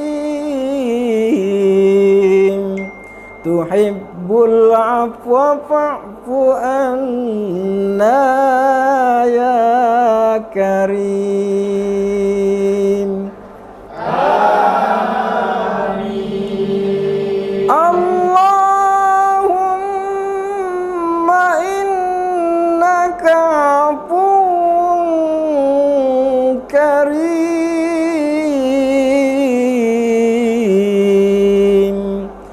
tuhibbul afwa fa'fu anna ya karim.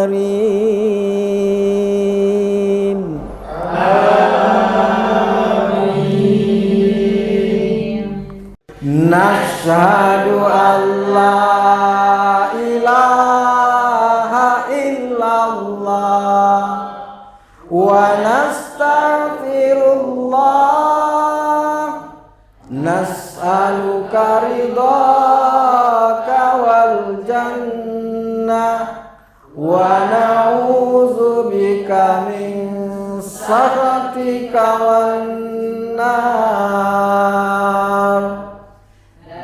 Asyhadu an la ilaha illallah wa nastaghfirullah, nas'aluka ridhaka wal jannah wa na'udzubika min sakhatika wan nar. Nashhadu an la ilaha illallah wa nastaghfirullah, nas'aluka ridhaka wal jannah wa na'udzubika min sakhatika wan nar. Allahumma innaka afuwun karim, tuhibbul afwa fa'fu anna ya karim. Allahumma innaka afuwun karim, tuhibbul afwa fa'fu anna ya karim. Amin. Allahumma innaka afuwun karim,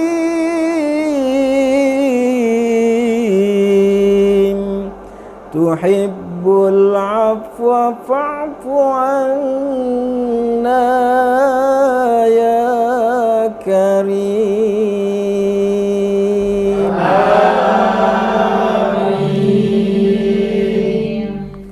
Nashhadu an la ilaha illallah wa nastaghfirullah, nas'aluka ridhaka wal jannah wa na'udzubika min sakhatika wan nar. Asyhadu an la ilaha illallah wa nastaghfirullah, nas'aluka ridhaka wal jannah wa na'udzubika min sakhatika wan nar. Nashhadu an la ilaha illallah wa nastaghfirullah, nas'aluka ridhaka wal jannah wa na'udzubika min sakhatika wan nar. Allahumma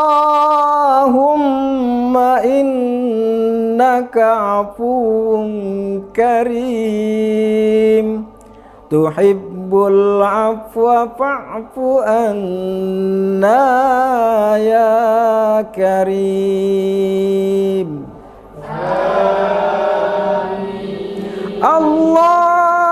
Allahumma innaka afuwun karim, tuhibbul afwa fa'fu anna ya karim. Amin. Allahumma innaka afuwun karim,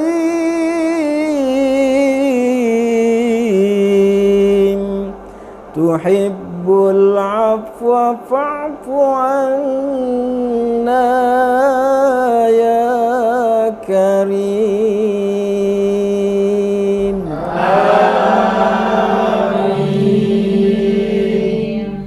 Nashhadu an la ilaha illallah wa nastaghfirullah, nas'aluka ridhaka wal jannah wa na'udzubika min sakhatika wan nar.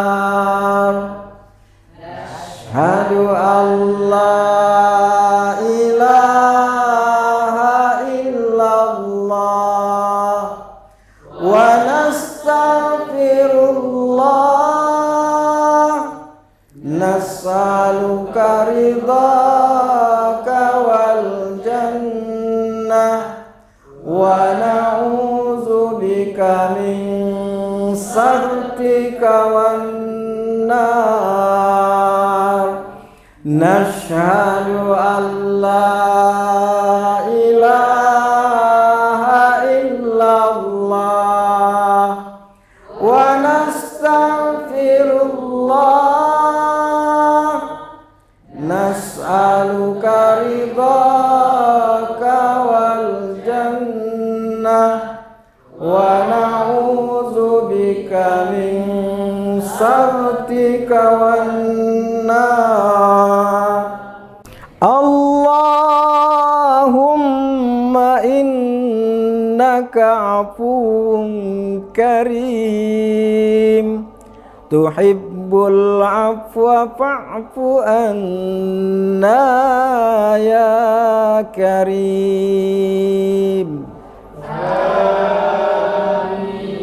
Allahumma innaka afuwun karim,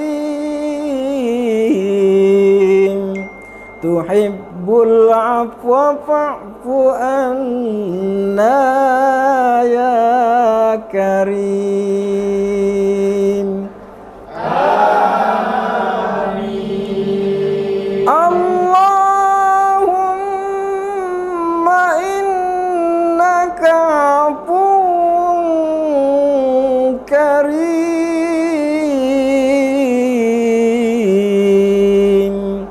tuhibbul afwa fa'fu anna ya karim.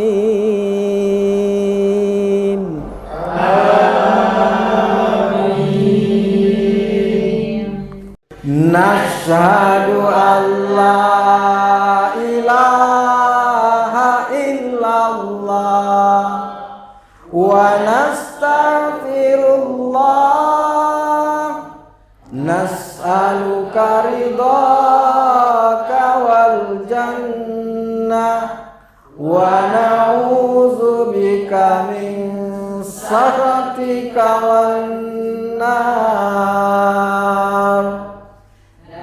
Asyhadu an la ilaha illallah wa nastaghfirullah, nas'aluka ridhaka wal jannah wa na'udzubika من سخطك والنار نشهد أن لا إله إلا الله ونستغفر الله نسألك رضاك والجنة ونعوذ بك من سخطك والنار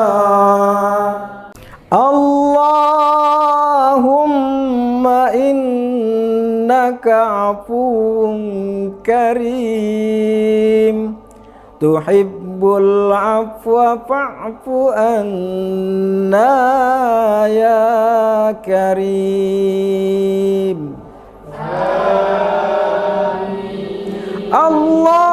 اللهم إنك عفو اللهم لك سمنا وعلى رزقك أفطرنا ذهب الدمع وابتلت العروق وثبت الأجر إن شاء الله الله أكبر الله أكبر الله أكبر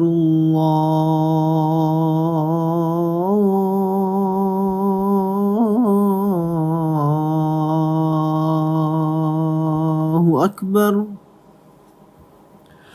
أشهد أن لا إله إلا الله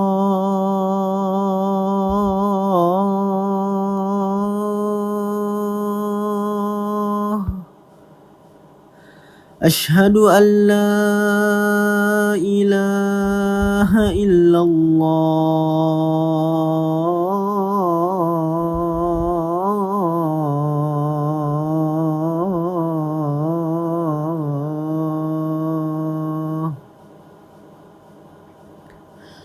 أشهد أن محمد رسول الله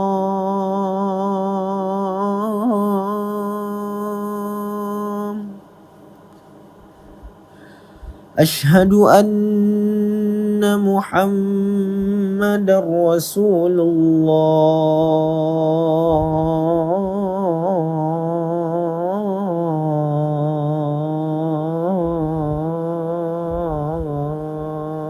الله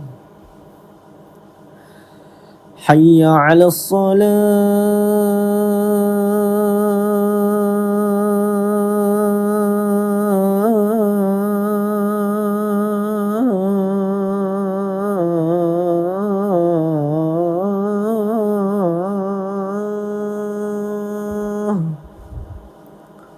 حي على الصلاة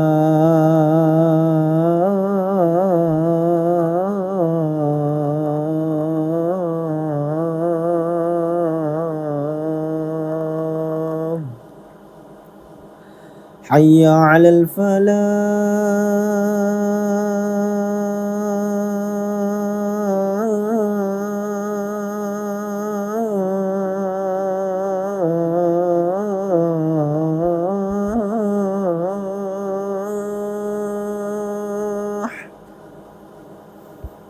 حي على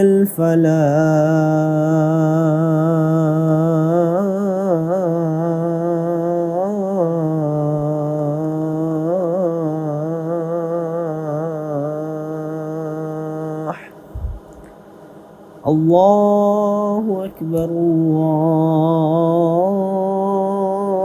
الله أكبر لا إله إلا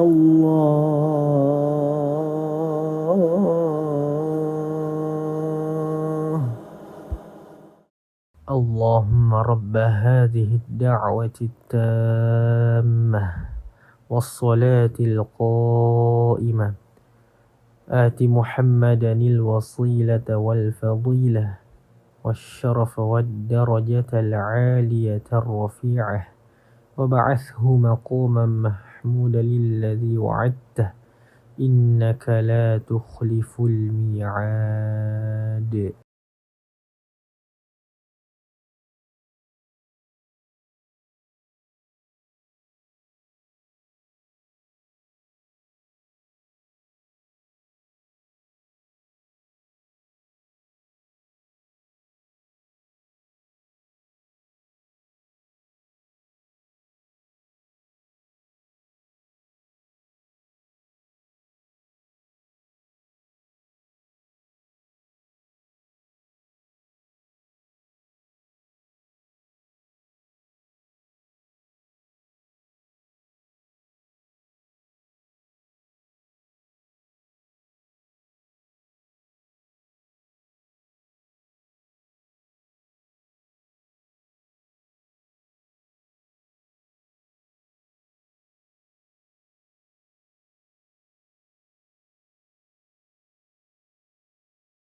Marhaban ya Ramadan, kita telah memasuki bulan suci Ramadan 1446 Hijriah. Bulan yang penuh dengan limpahan berkah, rahmat, dan ampunan. Bulan ini adalah momentum yang sangat berharga bagi kita semua untuk membersihkan hati, pikiran, dan perbuatan. Di bulan yang penuh berkah ini, mari kita tingkatkan ketakwaan dan amal ibadah kita. Menjalani bulan puasa dengan penuh keikhlasan dan kesabaran. Kami segenap jajaran komisaris, direksi, dan karyawan PT Sementonasa mengucapkan selamat menunaikan ibadah puasa Ramadan 1446 Hijriah. Wassalamualaikum warahmatullahi wabarakatuh.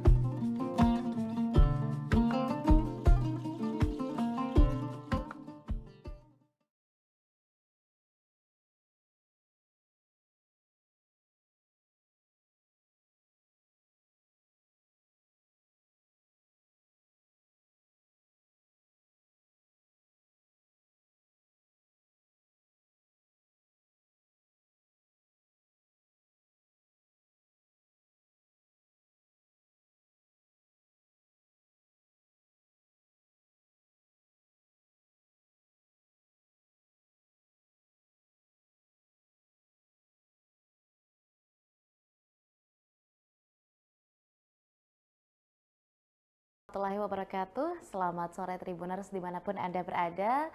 Jumpa lagi bersama saya Nisa Husnuzan dalam Syiar Ramadan 1446 Hijriah. Insya Allah sembari menantikan waktu berbuka puasa, kami akan kembali menyajikan ceramah pada hari ini sekaligus ilmu-ilmu baru dan bermanfaat untuk kita semua. Amin ya rabbal alamin. Untuk itu izinkan saya menyapa yang akan tentunya kembali menemani kita.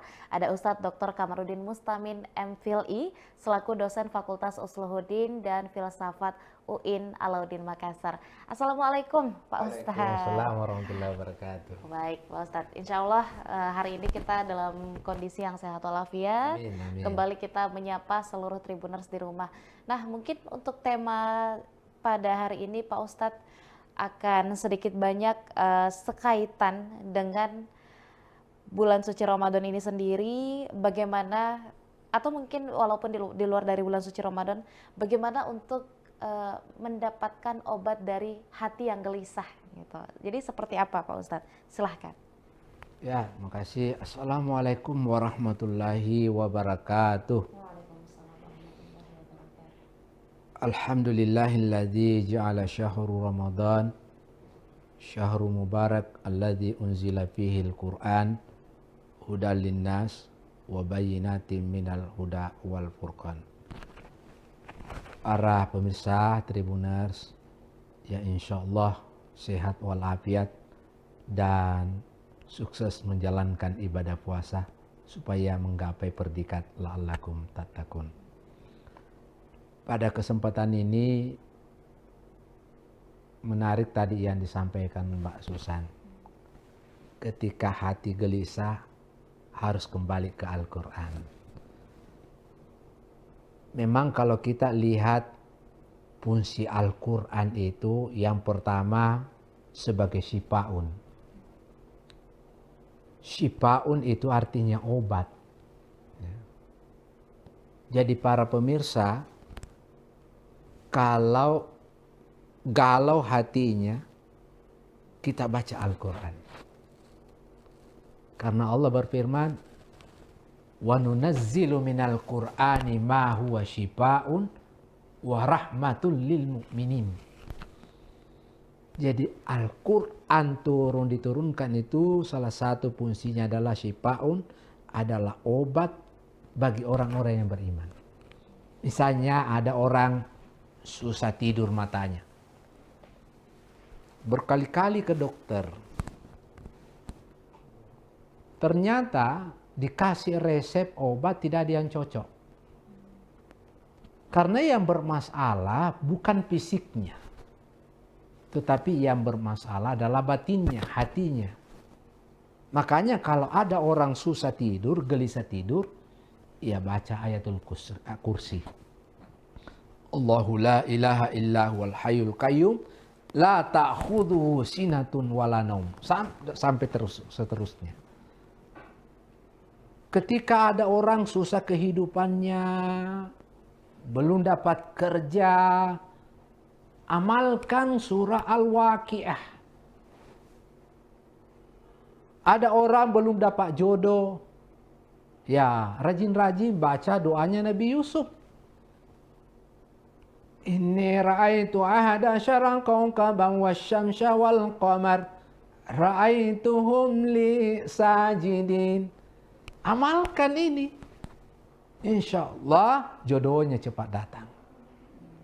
Karena memang Al-Quran sebagai syifa. Yang berikut adalah ketika kita menghadapi anak-anak keras kepala, atau suami keras kepala, bacakan ayat. Apa gaira dinillahi yabghuna walahu aslaman fis samawati wal ard tau'aw wa karha wa ilaihi yurja'un. Insyaallah tunduk. Saya waktu menjabat 2 periode menjadi wakil dekan 3. Cuma itu kekuatan saya. Mendekati mahasiswa, ajak dialog, kemudian kita doakan. Alhamdulillah tunduk. Kenapa? Karena memang Al-Quran itu sebagai syifa, obat. Jadi ketika hati galau, kembalilah ke Al-Quran. Apalagi momentum Ramadan ini, harus kita memanfaatkan waktu kita sebaik-baiknya untuk ibadah kepada Allah Subhanahu wa Ta'ala. Para pemirsa Tribuners. Yang kedua, fungsi Al-Quran itu adalah hudan, petunjuk. Kita bisa membedakan mana hak kita, mana haknya orang lain. Karena memang Al-Quran sebagai petunjuk. Kemudian yang ketiga adalah Al-Quran itu sebagai fungsinya sebagai furqan, pembeda. Yang keempat adalah Al-Quran itu fungsinya mau'izah, sebagai nasihat. Jadi 2 nasihat. Ada nasihat yang bisa bicara, yaitu Al-Quran dan hadis. Kan yang menjelaskan adalah ulama, yang menjelaskan adalah ustadz. Itu nasihat yang bisa bicara. Dan ada nasihat yang tidak bisa bicara, yaitu adalah kematian. Jadi ketika kita melihat orang mati, orang meninggal, mengantar sampai ke kubur, sebetulnya itu adalah nasihat. Dan itu dijelaskan dalam Al-Quran. Jadi Al-Quran fungsinya sebagai mau'izah. Saya kira itu Mbak Susan yang saya sampaikan pada kesempatan ini. Oleh karena itu sebagai kesimpulan, ketika hati galau, ketika hati gelisah, maka ayo kita kembali kepada Al-Quran. Saya kira demikian. Terima kasih. Hadanallahu wa iyyakum ajmain. Assalamualaikum warahmatullahi wabarakatuh. Waalaikumsalam warahmatullahi wabarakatuh. Masya Allah, luar biasa ya Pak Ustadz. Jadi untuk seluruh anak muda Tribuners yang mungkin belakangan ini kalau bahasa gaulnya sering galau, patah hati dan seterusnya, obatnya memang semua jenis penyakit insya Allah obatnya ada di dalam Al-Quran. Insya Allah dengan kembali mendekatkan diri kepada Al-Quran sendiri, kita juga akan kembali menemukan kedamaian dalam diri kita. Amin ya Rabbal Alamin. Terima kasih banyak Pak Ustadz hari ini sudah bersedia kembali menyapa Tribuners dan membagikan ilmunya. Dan juga tentunya terima kasih banyak Tribuners masih menyaksikan Syiar Ramadan pada hari ini. Saya Nisa Husnuzan dan seluruh rekan kru yang bertugas pamit undur diri. Wassalamualaikum warahmatullahi wabarakatuh dan sampai jumpa.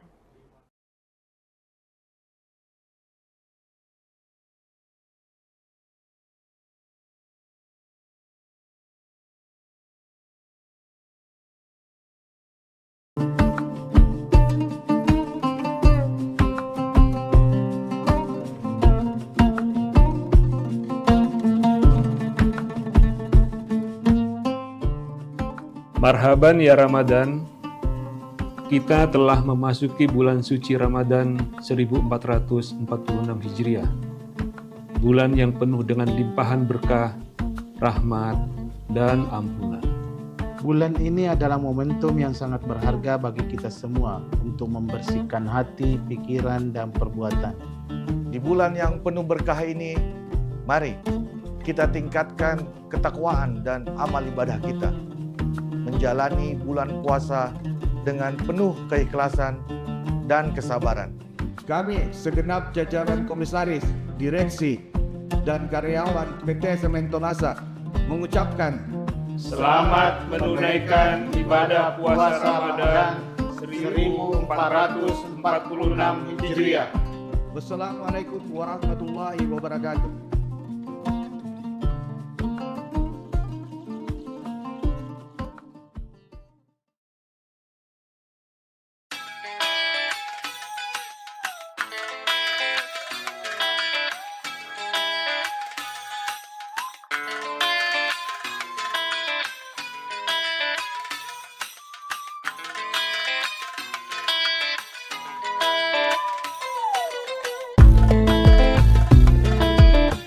Assalamualaikum warahmatullahi wabarakatuh. Selamat sore Tribuners. Saat ini saya Sri Widya Rahma hadir bersama Anda dalam program Ngabuburit Yuk. Nah, seperti yang terlihat saat ini saya sedang berada di salah satu masjid yang lagi viral di media sosial belakangan ini. Masjid yang terletak di Kampung Uning, Kecamatan Pegasing ini bernama Masjid Al-Munawarah. Nah, seperti yang terlihat masjid ini terletak tepat di tepi Sungai Pesangan.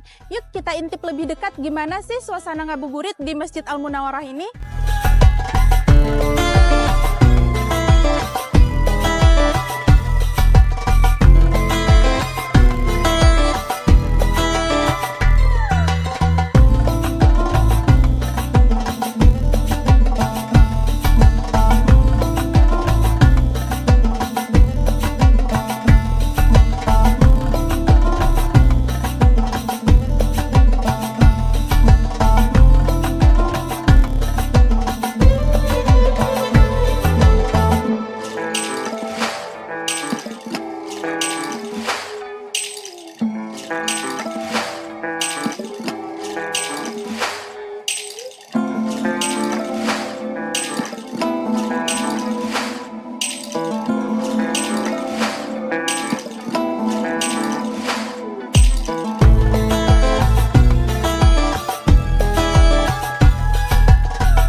Tribuners, saat ini saya sedang bersama salah satu narasumber yang merupakan ketua masjid sekaligus imam di Masjid Al-Munawwarah sendiri.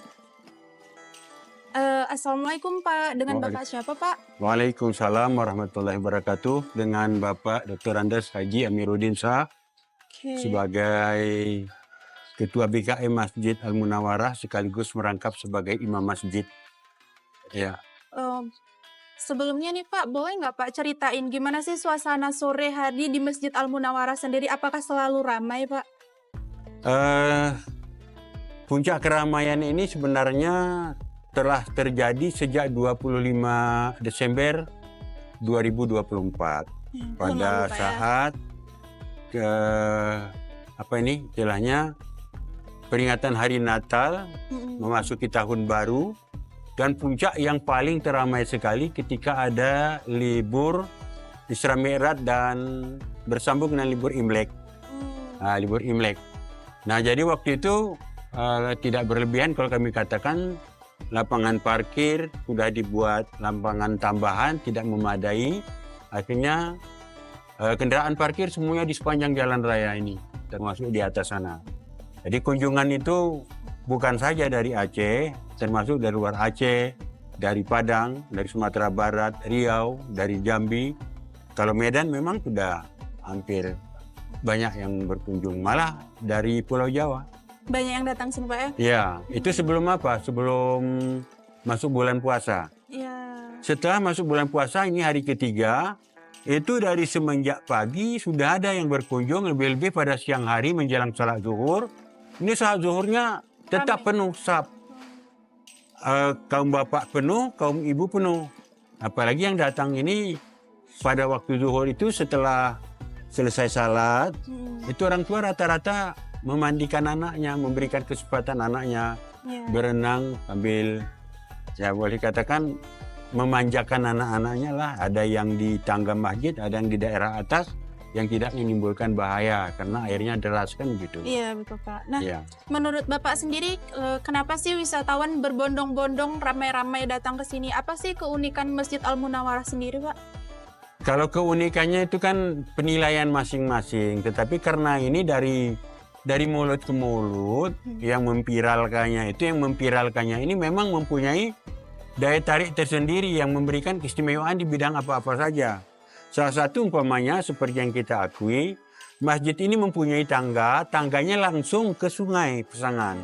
Betul. Sehingga orang dari tangga itu mau wudhu di sungai, mau mandi di sungai, mau duduk di sungai, melonjorkan kaki ke dalam sungai. Itu salah satu yang merupakan ciri-ciri yang kebiasaan orang yang datang berkunjung.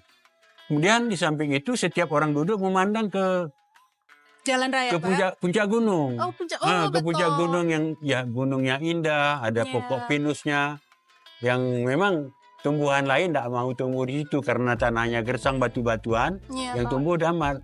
Kemudian melihat yang sebelumnya belum ada jembatan, tidak ada jembatan. Yang terakhir melihat ke kiri, mulailah bermunculan pada waktu libur itu dari atas sana Arung Jeram. Oh betul. Ya ini lintasan Arung Jeram.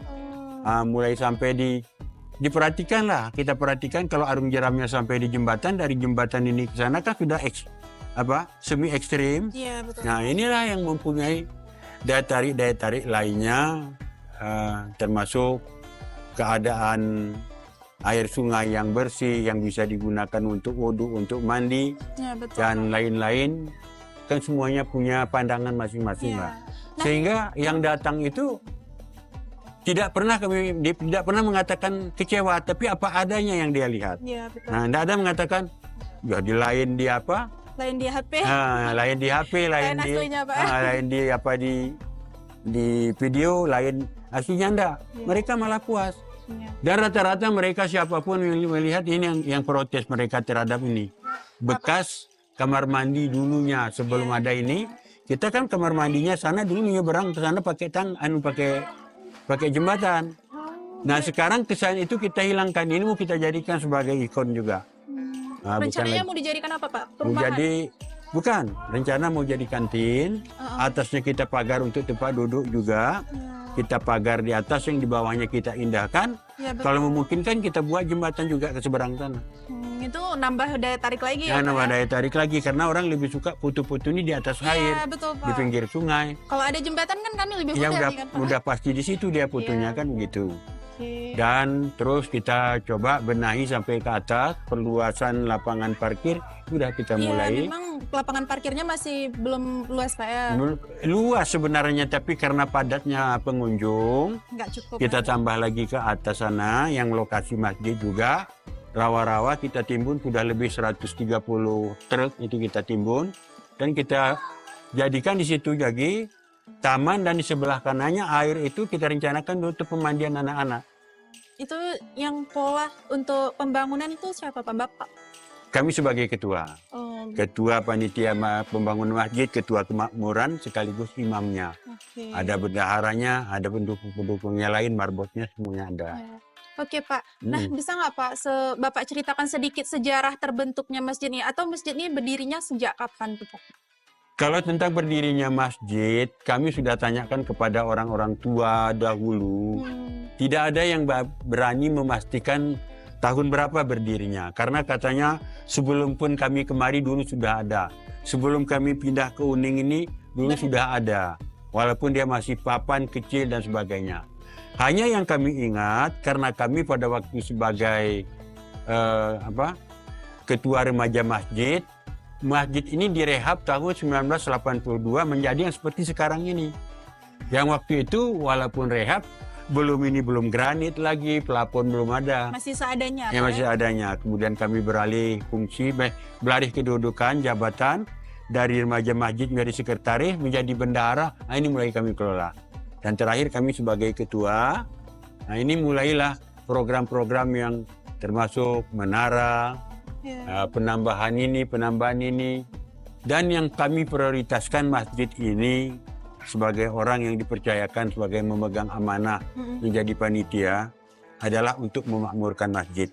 Ya, betul. Bukti memakmurkan masjid itu banyaknya orang mengunjungi masjid baru dikatakan makmur. Betul. Nah, lalu bagaimana membuat daya tarik orang kemari? Nah, kita bebaskan kamar mandi umum, kamar mandi masjid menjadi kamar mandi umum, siapapun datang silakan. Tidak ada dipungut biaya. Mau ikhlas saja kalau ada masuk kotak amal silakan. Ya, betul. Yang tetap terjaga kebersihannya, airnya, baik untuk wudhu maupun untuk ke kamar mandi, yang tidak kami benarkan untuk mencuci pakaian dan mandi. Ya, betul.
Tribuners, beginilah suasana ngabuburit di Masjid Al-Munawwarah. Bagi Tribuners semua yang menjalankan ibadah puasa, semoga amal ibadah puasanya diterima oleh Allah Subhanahu wa taala.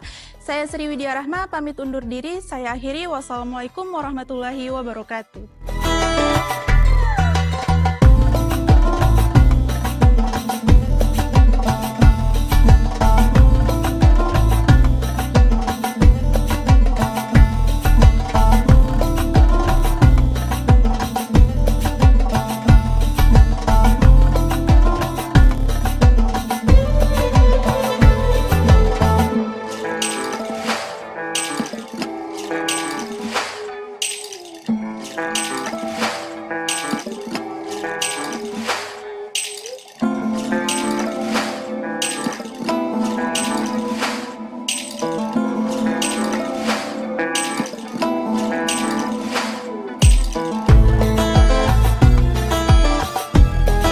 Download Tribun X sekarang. Menghadirkan lokal menjadi Indonesia.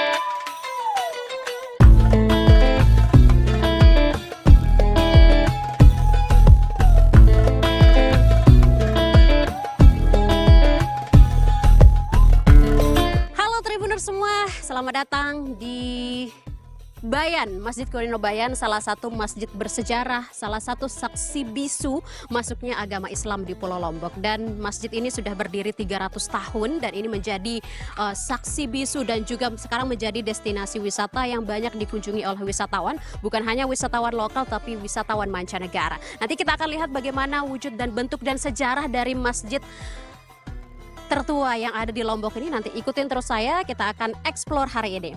Let's go. Masjid kuno Bayan Beli terletak di dataran tinggi Lombok, yakni kaki Gunung Rinjani, tepatnya di Desa Bayan, Kecamatan Bayan, Lombok Utara. Masjid ini disebut-sebut sebagai salah satu pintu penyebaran Islam di Pulau Lombok pada abad ke-17 dan menjadi masjid tertua di Lombok yang tercatat sejauh ini.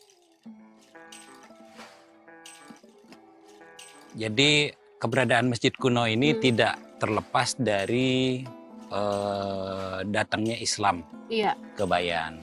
Jadi Islam itu datang melalui satu pelabuhan yang sekarang ini kita kenal dengan Pelabuhan Carik. Kemudian kapan itu Islam masuk ke Bayan? Itu kurang lebih sekitar 100 tahun setelah meletusnya Gunung Samalas yang terjadi di 1257 Masehi. Jadi kurang lebih sekitar akhir abad 14, awal abad 15. Jadi Bayan ini berasal dari bahasa Arab atau bahasa Al-Quran yang berarti penerang. Penerang. Jadi Bayan ini kemudian tidak bisa dilepas dengan Islam sebenarnya. Nah, keberadaan masjid kuno ini bisa kita lihat juga mencirikan satu arsitektur tradisional yang ada di sini. Khas sekali, Bu ya? Iya, khas sekali. Ini ada 3 tingkat dari bangunan ini. Yang di atas ini, yang di atas itu mencerminkan hubungan ketuhanan. Hubungan ketuhanan. Yang bagian yang di atas. Ya, jadi ada simbol alif di situ. Kemudian yang atau di atas itu juga disebut sebagai kepalanya lah, seperti itu kalau di tubuh. Kemudian bagian tengahnya itu bagian atap yang kami kenal atau sebut dengan santek. Santek. Ya, santek itu mencirikan tubuh kita manusia. Dan juga dalam filosofi kita ini adalah mencerminkan satu tata kelola adat yang kaitannya dengan hubungan manusia dengan manusia. Kemudian di bawah itu ada pagar keliling. Pagar keliling. Ya, pagar keliling bambu ya.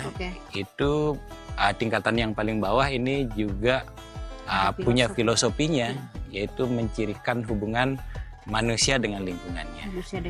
Di depan itu ada tempat wudhu, ada satu bong ya, semacam kendi besar itu di acara-acara adat itu sering dipergunakan. Termasuk juga di pintu masuk itu kenapa dibuat rendah? Karena ciri-ciri masjid kami di Bayan ini ketika kita masuk ke dalam masjid itu harus kita menundukkan kepala sebagai tanda penghormatan kepada masjid kuno. Ini kan itu kunci pintunya ditutup nih. Siap. Ini memang nggak digunakan dalam keseharian gitu. Iya, kesehariannya itu kami siapkan masjid yang lain, yaitu bisa dipakai untuk sholat Jumat dan setiap hari kita melaksanakan ibadah. Tapi karena ini situs, kita jaga fungsinya sebagai situs, sehingga tidak ada perubahan yang kita harapkan dengan kunjungan yang ada lah. Masjid kuno Bayan Beli menjadi pertanda eksistensi Islam tidak hanya terpancar di kawasan pesisir, tetapi juga hingga ke tempat terjauh dari pelabuhan. Meski bentuknya sederhana, Namun Masjid Bayan Bele memiliki keistimewaan tersendiri, yakni telah menjadi salah satu situs bersejarah yang ada di Indonesia.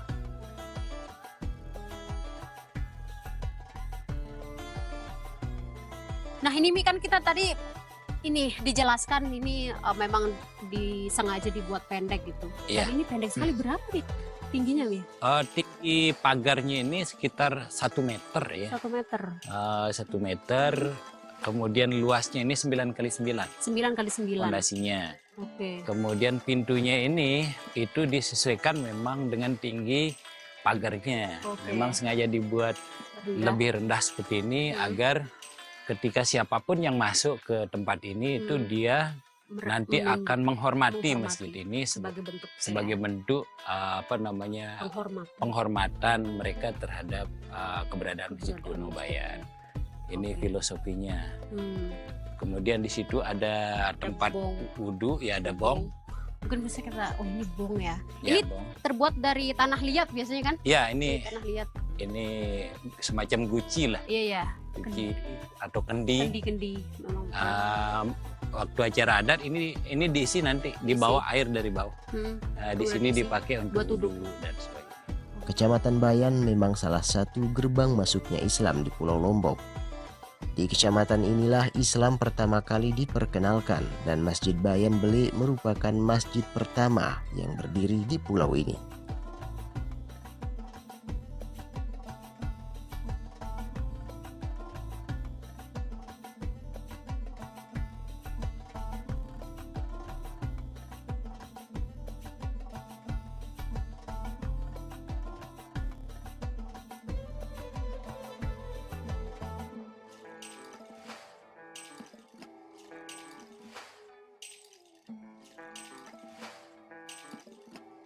Terima kasih ya. Assalamualaikum warahmatullahi wabarakatuh.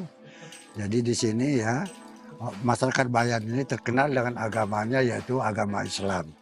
Agama Islam tapi adatnya yang disebut wututelu. Ya, wututelu. Itu adat bukan agama ya.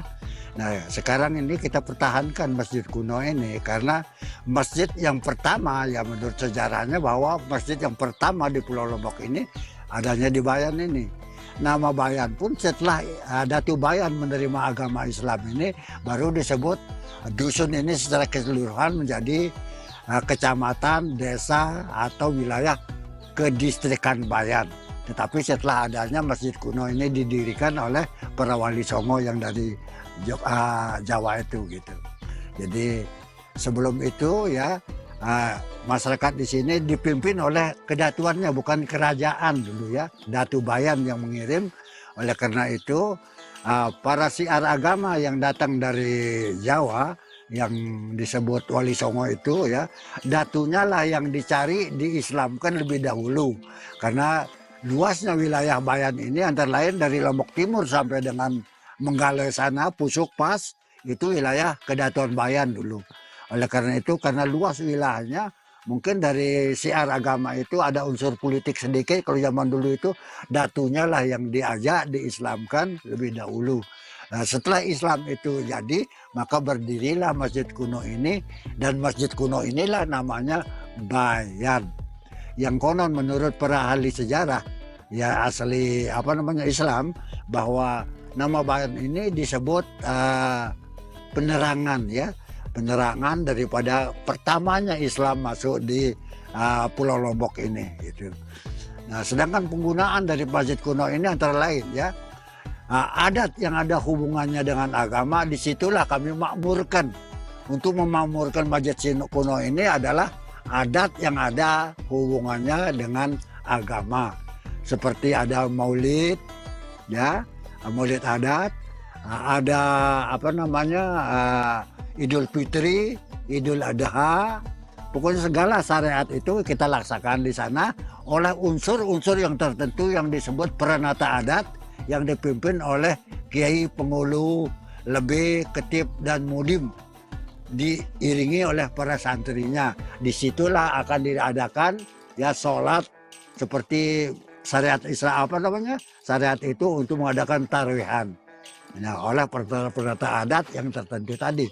Nah, sedangkan untuk masyarakat pada umumnya di sini ada masjid yang memenuhi persyaratan. Terus ada musala di tiap-tiap dusun ini, ada musala di sini. Kami masyarakat Bayan ini membangun karena di sana kan tidak memenuhi persyaratan. Karena masih natural betul seperti tanah segala macamnya. Jadi tidak mungkin untuk melaksanakan segala ibadah yang ada hubungannya dengan syariat.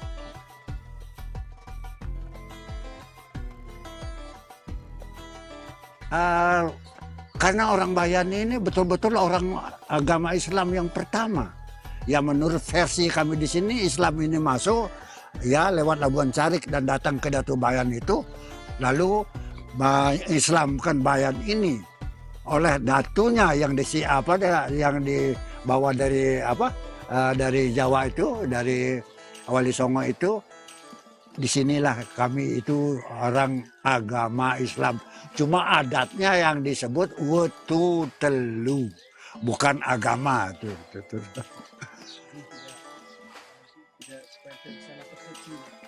Supaya tidak persepi dikatakan bahwa kami di sini sembahyangnya 3 kali, tapi itu sama sekali omong kosong ya. Tidak benar. Itu gosip semata-mata ya, bikin orang Bayan yang artinya terpuruk. Karena di sini antara adat dan agama itu saling topang ya. Adat bersendikan agama. Itulah prinsip daripada kami mempertahankan keislaman di sini gitu.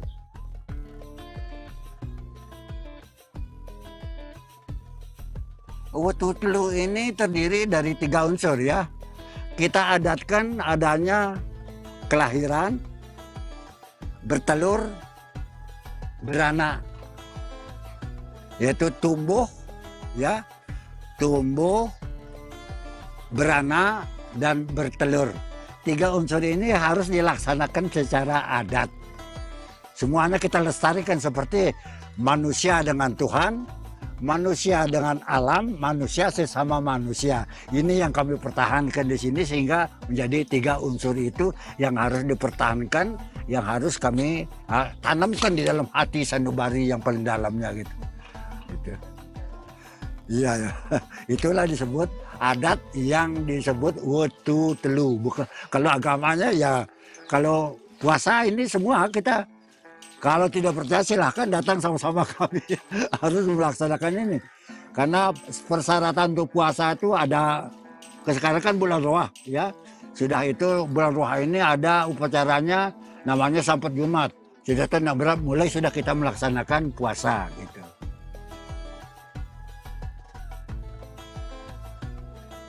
Pokoknya tradisi-tradisi selama bulan Ramadan itu memang disakralkan ya. Tradisinya tidak boleh kita mengadakan upacara selamatan seperti perkawinan dilarang, khitanan tidak boleh karena itu ada unsur uripnya ya. Kemudian ngurisan juga tidak, kecuali kalau kepatian dan upacara-upacara padi atau di sawah maupun di ladang itu baru bisa dilaksanakan. Tetapi kalau senang-senangan sifatnya pesta pora segala macam itu dilarang, itu tidak boleh. Karena disebut bulan berat. Bulannya yang berat. Tidak boleh kita artinya ganggu-ganggu semua kegiatan-kegiatan senang-senang begitu saja gitu.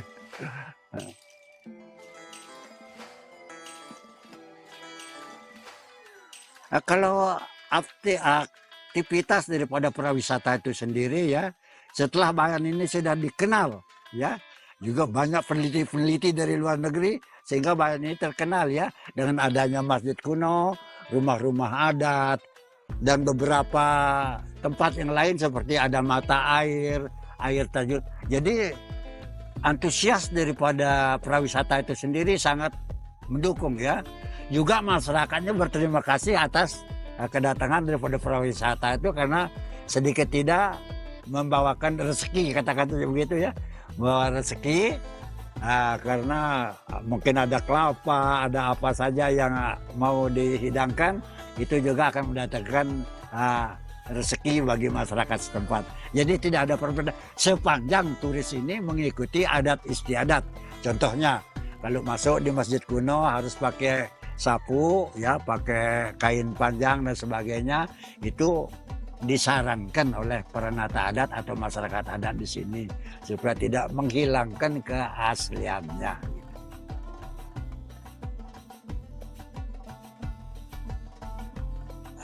Begini, kalau agama kan biasanya ada pengajian, ada apa ya.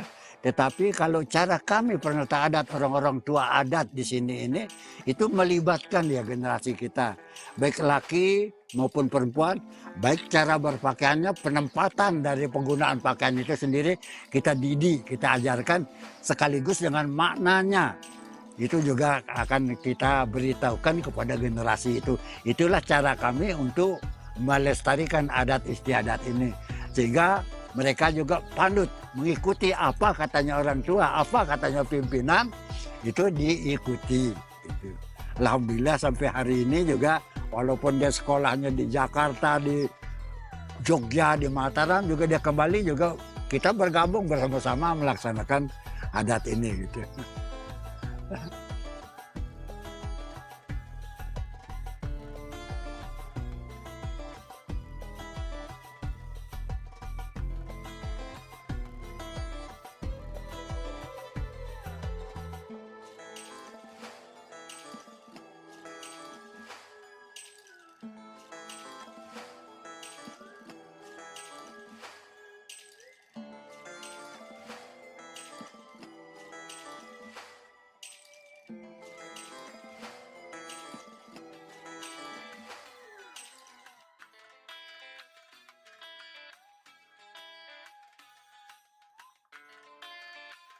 Download Tribun X sekarang, menghadirkan lokal menjadi Indonesia.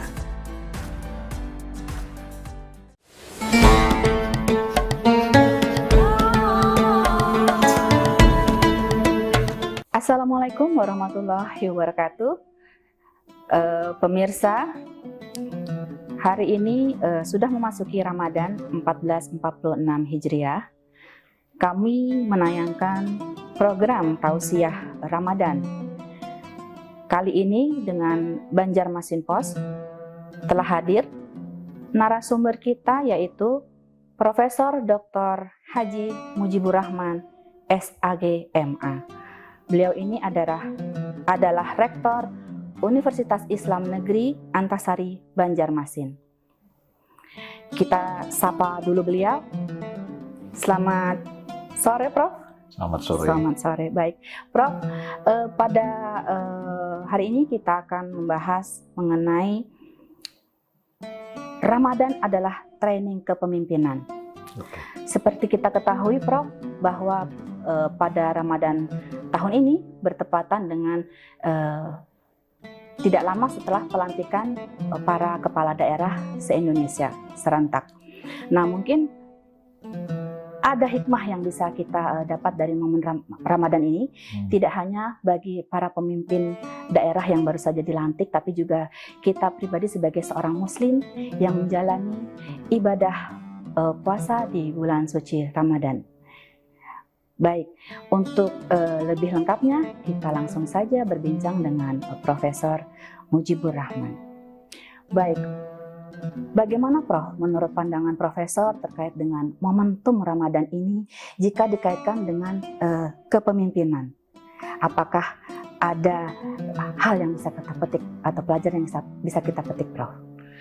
Baik, terima kasih. Mungkin ada 3 barangkali ya yang menjadi poin pelajaran yang bisa kita ambil dari puasa Ramadan terkait dengan kepemimpinan. Yang pertama, di bulan suci Ramadan ini itu ada ibadah puasa, dan ibadah puasa itu sebenarnya adalah ibadah yang sangat pribadi. Jadi hanya kita dan Allah yang tahu sebenarnya. Kalau kita mau bohong, ya orang lain bisa saja tidak tahu. Tidak tahu. Iya kan? Nah, di sini kita memulai kalau sebagai pemimpin itu dengan mengontrol hawa nafsu dan diri kita sendiri yang harus menjadi orang yang jujur dan baik itu meskipun tidak diketahui orang lain kecuali kita sendiri dan Tuhan gitu ya. Dan menahan diri dari godaan hawa nafsu itu yang luar biasanya ya. Di bulan Ramadan itu kan kita bukan hanya menahan diri dari yang haram ya, dari korupsi itu sudah pasti haram, tapi kita menahan diri dari yang halal. Yang halal pun kita tahan gitu ya, dari fajar sampai matahari terbenam itu yang halal kan tidak boleh juga. Iya.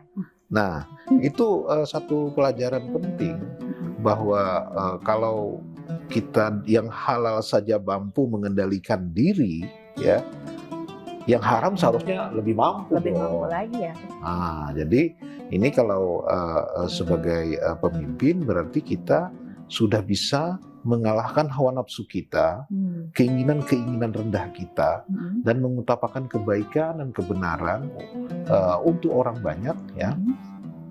Karena jangankan yang haram, yang halal pun kita mampu mengendalikan diri. Nah, itu yang pertama. Kemudian yang kedua, seorang pemimpin itu kan harus punya kepedulian dan empati ya, kepada nasib orang lain, khususnya mereka yang berada di dalam kepemimpinannya. Empati artinya mampu menempatkan dirinya pada posisi orang lain. Nah, ketika berpuasa tentu siapapun itu orangnya bisa membayangkan bagaimana rasanya lapar karena dia mengalami sendiri. Nah, bagaimana orang-orang yang miskin, yang fakir ya, yang kesusahan, yang tidak punya apa-apa dimakan, itu kita yang punya duit pun merasakannya gitu.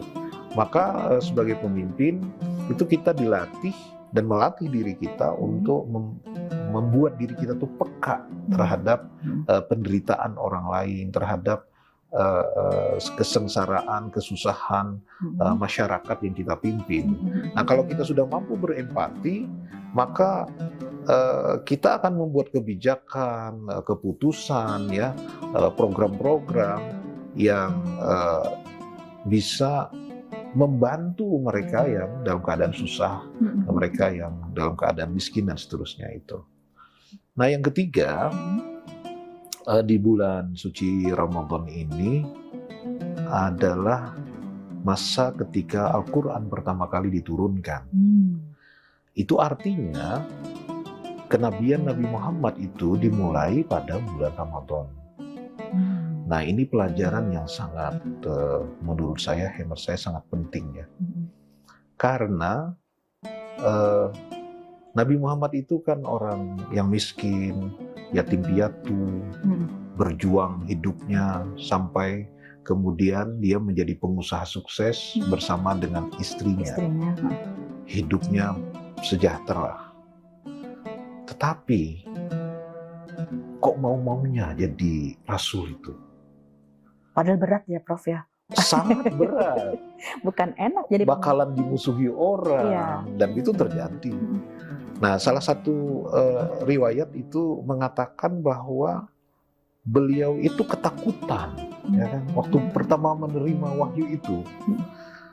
Saya kira salah satu tafsirnya adalah bahwa beliau merasa itu beban yang berat. Jadi amanah yang diberikan Tuhan kepadanya itu dia sadari betul bahwa ini bukan perkara yang mudah. Nah, dan karena itu wajar kalau beliau merasa ketakutan atau gemetar menerimanya. Nah, di sini kita yang katakanlah yang menjadi pemimpin ya, itu bisa bercermin bahwa di bulan Ramadan ini Tuhan pertama kali mewahyukan Al-Quran, dan di situ berarti Nabi diangkat sebagai pemimpin.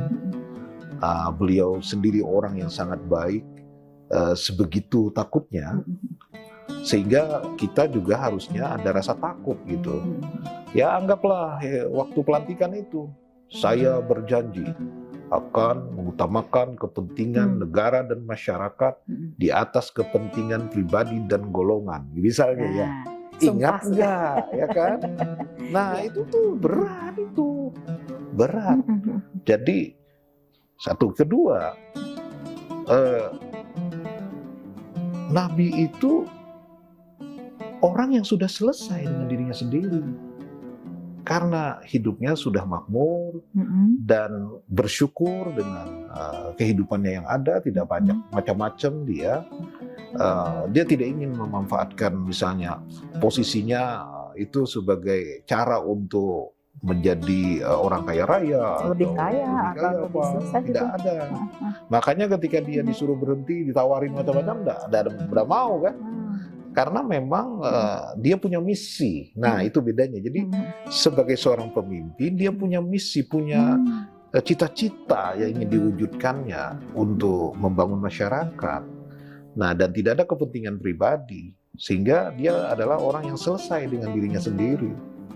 Nuzulul Quran itu, ini yang terakhir ya, terkait dengan unsur yang ketiga, bahwa Nabi pertama kali menerima wahyu adalah bahwa pada malam itu Nabi menerima 5 ayat pertama dari Al-Quran.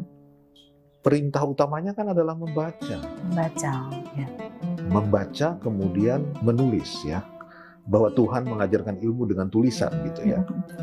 Nah, saya kira itu satu petunjuk penting bahwa seorang pemimpin itu harus mau belajar terus-menerus, membaca keadaan, membaca informasi, belajar ya.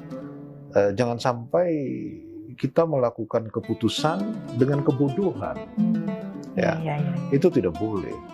Karena kok perintah pertama kepada nabinya disuruh baca gitu. Nah, jadi para pemimpin juga menurut saya harusnya seperti itu. Jadi paham apa yang tengah terjadi, tahu langkah apa yang mau diambil sesuai dengan petunjuk ilmu pengetahuan. Ya. Jadi tidak sekedar ngaur mau bertindak begini, tapi pertimbangannya tanpa ilmu itu tidak benar. Jadi pertimbangannya harus berbasis ilmu pengetahuan. Saya kira itu ya. Mungkin kepanjangan.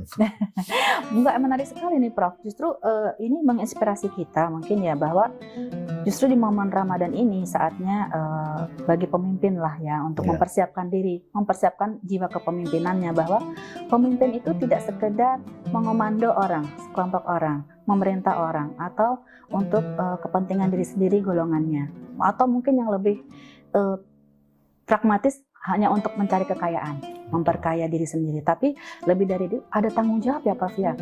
Jika mau belajar dari momen Ramadan ini tentang perjuangan Nabi dulu ketika diangkat sebagai Nabi, ada hal yang tanggung jawab besar di situ ya Prof ya. Nah, bagaimana kira-kira seorang pemimpin itu yang baik ketika menjalankan kepemimpinannya nanti Prof? Apakah harus sesempurna Nabi gitu kan? Kira-kira apa yang harus dimulai? Ya, pertama begini, kalau kita menceritakan Nabi Muhammad, justru karena dia adalah teladan. Qul innama ana basyarum mithlukum yuha ilayya, itu kata Nabi. Sebenarnya aku ini adalah manusia seperti kalian, tapi aku lebihnya itu dikasih wahyu, gitu kan. Nah karena itu meskipun kita tidak sesempurna beliau, beliau ada teladan yang menjadi cermin bagi kita. Kita mungkin tidak bisa, ya semua bukan mungkin, sudah pasti tidak bisa seperti beliau, tetapi ada satu keinginan, ada satu upaya dari kita untuk meneladaninya. Itu berbeda dengan kita membelakanginya, ya kan? Sangat berbeda. Jadi misalnya tadi saya katakan kita berempati gitu ya kepada masyarakat, terutama mereka yang kurang beruntung, yang bodoh, yang miskin gitu. Nah, itu kan kepedulian para nabi, para pemimpin yang baik lah ya. Nah sekarang apakah kita juga punya kepedulian seperti itu? Kita punya anggaran sekian-sekian, ini untuk apa? Uang rakyat ini misalnya. Nah kalau ada kepedulian pada mereka yang kurang beruntung, berarti kita akan memprioritaskan program-program itu membantu mereka ini, misalnya begitu. Jadi kepedulian diterjemahkan dalam satu kebijakan dan program-program ya kalau dia sebagai pemimpin. Dan mungkin lebih spesifik lagi karena ini momen Ramadan ya Prof ya, memimpin diri dulu sendiri deh ya Prof ya. Betul. Sebelum memimpin orang lain, pastikan diri sendiri bisa tidak menahan nafsu tadi, kemudian berpikir yang dicontohkan Nabi tadi, seperti yang Profesor bilang. Iya, jadi memang ada dua sudut pandang ya. Pertama, Karl Marx, dia mengatakan para filosof itu hanya pandai menafsirkan dunia, padahal yang dibutuhkan adalah bagaimana cara mengubahnya. Yang kedua adalah Sufi Jalaluddin Rumi. Dia mengatakan, dulu ketika aku muda, aku ingin mengubah dunia. Tapi sekarang setelah aku tua dan bijaksana, aku hanya ingin mengubah diriku sendiri. Saya berpandangan bahwa dua sudut pandang itu benar. Bahwa kita harus mengubah diri kita sendiri terlebih dahulu, seperti dikatakan Rumi. Baru kita bisa mengubah dunia. Jangan terbalik. Jangan terbalik ya Prof ya. Iya. Dari yang kecil begitu dulu deh. Kalau ada penyaring dari diri sendiri, kita tanpa dilihat orang, kita tidak melakukan kesalahan karena takut lain dengan Allah ya. Otomatis insya Allah tindak tanduknya akan benar ya Dok. Betul. Ya Prof ya. Betul. Baik. Oke Prof, mungkin terakhir untuk pembahasan tentang Ramadan dan kepemimpinan ini, Ramadan training kepemimpinan, latihan kepemimpinan, ini tema kita Prof. Itu mungkin tidak hanya untuk pemimpin juga, tapi mungkin masyarakat Muslim secara umum juga ya Prof ya. Benar. Jadi salah satu yang menurut saya cukup menarik di bulan Ramadan ini, saya pernah menulis, kita yang paling disiplin dan tepat waktu itu saat berbuka. Tapi langsung sudah siap tuh Prof. Semua nunggu tepat waktu begitu. Kenapa kita tidak berdisiplin seperti itu kalau bekerja, kalau melaksanakan tugas gitu ya? Harusnya kan itu bisa terefleksikan dalam perilaku yang lain. Masyarakat kita harusnya juga begitu, jangan hanya pemimpin ya. Jadi pemimpin, masyarakatnya kalau disiplin kan bagus. Iya. Jadi melatih dari diri sendiri, kepemimpinan, memimpin diri sendiri dulu ya Prof ya, bahwa ada hal-hal yang istilahnya tuh prioritas, ada yang sesuai dengan utamanya lah, yang baik gitu ya.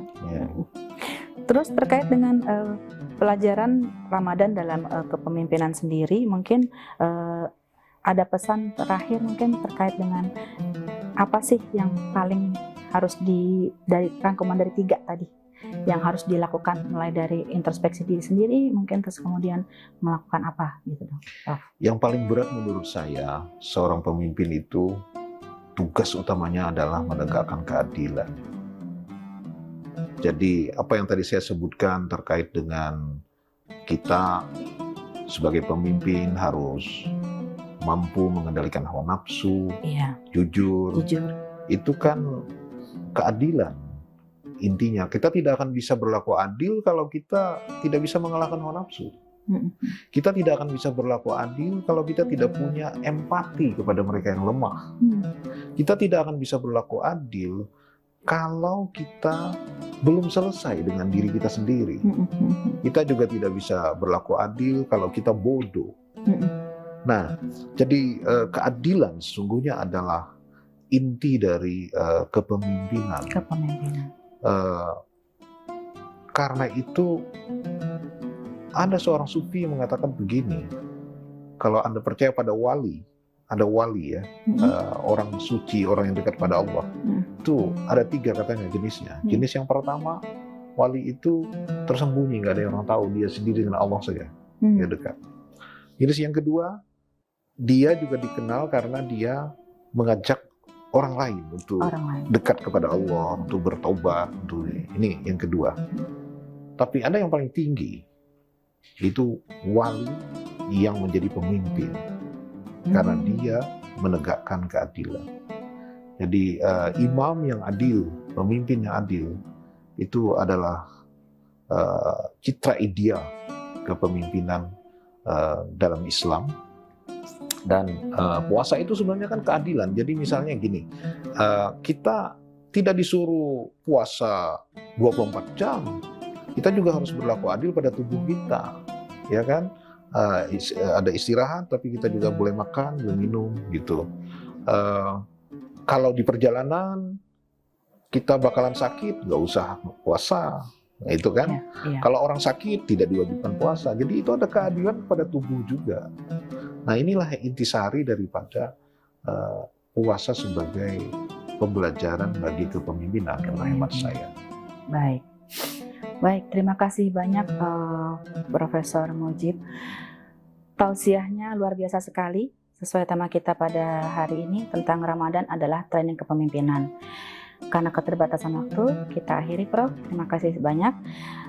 Baik pemirsa, semoga Anda semua yang menjalankan ibadah puasa Ramadan 1446 Hijriah pada tahun ini tetap diberikan kesehatan dan kelancaran.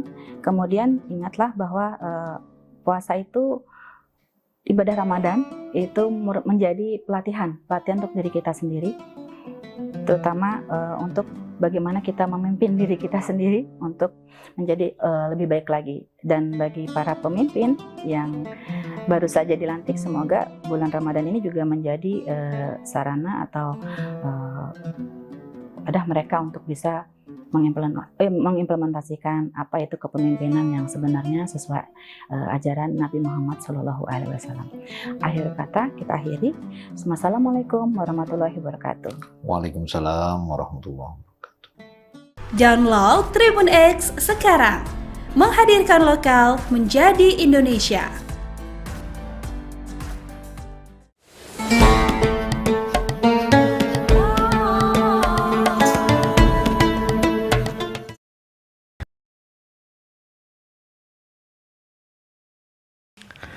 Assalamualaikum warahmatullahi wabarakatuh. Alhamdulillahilladzi bi ni'matihi tatimmus shalihat. Wassalatu wassalamu ala khairi sadat. Amma ba'd. Tribuners yang dirahmati oleh Allah Subhanahu wa taala. Salah satu yang tercantum di dalam rukun Islam adalah berzakat. Apalagi saat ini kita masuk di dalam bulan suci Ramadan, yang mana selain puasa tentu saja ada kewajiban yang harus kita lakukan, yaitu zakat fitrah. Yang mana zakat ini mempunyai arti adalah mensucikan. Kita tahu bahwasannya Allah Subhanahu wa taala memberikan kita banyak rezeki. Rezeki kita adalah takaran kita, rezeki kita yang tahu hanya kita. Lewat jalur mana kita bisa mendapatkan rezeki itu? Ada yang memang mendapati rezekinya mungkin dari jalur pekerjaannya. Dia kerja dalam 1 bulan 25 hari di satu perusahaan. Ada juga misalkan seorang pengusaha mendapatkan rezekinya dari hasil jeripaya usahanya. Misalkan ada juga sekarang zaman modern orang yang dapat rezekinya misalkan dari Instagramnya. Seorang yang namanya seleb Instagram, bisa jadi uangnya dari dalam Instagram itu. Tentu saja masing-masing manusia punya jalannya. Tapi yang tidak boleh kita lupakan bahwasannya setiap harta yang kita dapatkan ketika itu ada hak zakat yang harus kita berikan. Maka dari itu zakat, kata Syekh Sa'id Ramadan Al-Buti rahimallahu ta'ala di dalam beberapa kitabnya, bahwasannya sebagai manusia yang bertuhan Allah, sebagai manusia yang menjadikan Rasulullah SAW sebagai uswah, maka ketika mendapatkan harta jangan lupa keluarkan untuk zakatnya. Seorang pedagang, keluarkanlah zakatnya kepada orang yang lain. Kita misalkan, apalagi yang saya ingin tekankan, ketika sebentar lagi puasa berakhir, jangan lupain zakatnya. Berapa nisabnya sesuai yang memang sudah kita ketahui seperti biasa. Sebab zakat fitrah selain mensucikan adalah menyempurnakan daripada ibadah saum kita. Tribuners yang dirahmati oleh Allah Subhanahu wa taala. Terlebih tentu saja Allah Subhanahu wa taala menginginkan setiap hambanya di dalam keberkahan. Bisa jadi zakat fitrah ini menambah makin banyak kita mengeluarkan daripada setiap harta kita. Bisa jadi setelah disucikan harta kita, insya Allah Allah makin tambah daripada harta-harta kita. Amin ya rabbal alamin. Sesuai dengan firman Allah di dalam surah At-Taubah ayat 130, bahwasannya kita diperintahkan untuk mengambil daripada setiap harta kita untuk sodako dan zakat kepada orang yang memang berhak menerimanya. Supaya apa? Supaya terjalin keberuntungan di dalam kehidupan kita. Tribuners yang dirahmati oleh Allah Subhanahu wa Ta'ala, mari bukan hanya diri kita, tapi kita ajak keluarga kita, kita ajak saudara-saudara kita, kita ajak orang yang ada di sekeliling kita untuk mengeluarkan daripada zakatnya, terutama zakat fitrah menjelang berakhirnya daripada saum Ramadan ini. Tribuners yang dirahmati oleh Allah Subhanahu wa Ta'ala, maka dari itu kita berdoa kepada Allah, mudah-mudahan Allah pertemukan kembali kita dengan bulan suci Ramadan di tahun-tahun yang berikutnya, sehingga dalam keadaan pun mohon maaf, mudah-mudahan dalam keadaan ekonomi kita yang makin meningkat, sehingga di tahun-tahun berikutnya kita bisa mengeluarkan zakat lebih banyak lagi daripada tahun ini. Amin ya rabbal alamin. Tribuners yang dirahmati oleh Allah Subhanahu wa Ta'ala, ini pun telah ditekankan oleh baginda Nabi Muhammad sallallahu alaihi wasallam. Beliau kita tahu adalah seorang pedagang sukses. Dulu bersama Sayyidat Khadijah Al-Kubra, beliau belajar berdagang sehingga menjadi pengusaha hebat. Namun Rasulullah Sallallahu Alaihi Wasallam menekankan kepada para sahabatnya, kepada Sayyidina Utsman bin Affan, kepada Sayyidina Abu Bakar As-Siddiq, kepada Sayyidina Umar bin Khattab, kepada Sayyidina Ali bin Abi Thalib untuk keliling kepada seluruh umatnya mengambil zakat daripada setiap umat yang berada di sekeliling Nabi Muhammad Sallallahu Alaihi Wasallam. Supaya apa? Supaya ketika dikumpulkan harta daripada zakat, sehingga mereka-mereka yang berhak daripada mendapatkan, sehingga mendapatkan kesejahteraan di dalam kehidupannya. Itulah yang diajarkan oleh Nabi Muhammad sallallahu alaihi wasallam. Mudah-mudahan kita mampu meneladani yang seperti itu, sehingga tidak ada orang yang miskin di antara kita, sehingga orang-orang yang memang membutuhkan daripada setiap uluran zakat kita menjadi orang yang mendapatkan keberkahan bukan hanya di dunia namun di akhirat. Amin ya rabbal alamin. Tribuners yang dirahmati oleh Allah Subhanahu wa Ta'ala, ini saja, wallahul muwaffiq ila aqwamit thoriq. Assalamualaikum warahmatullahi wabarakatuh. Download Tribun X sekarang, menghadirkan lokal menjadi Indonesia.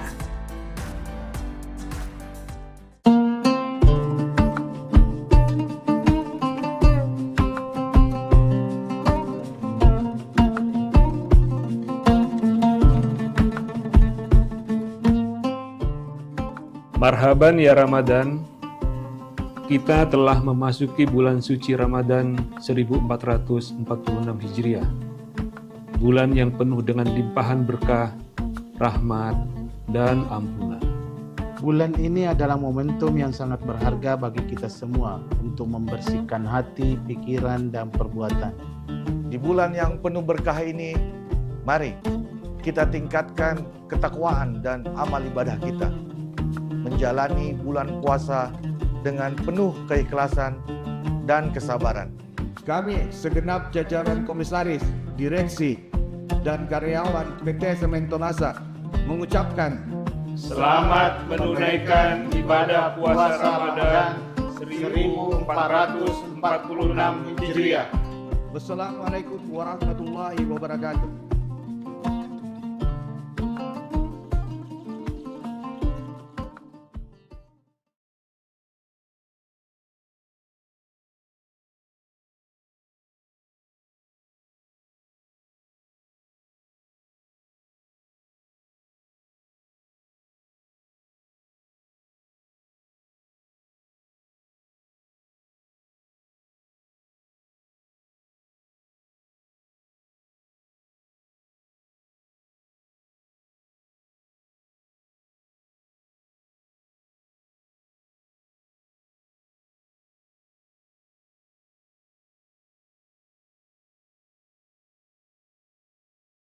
Assalamualaikum warahmatullahi wabarakatuh. Selamat sore Tribuners dimanapun Anda berada.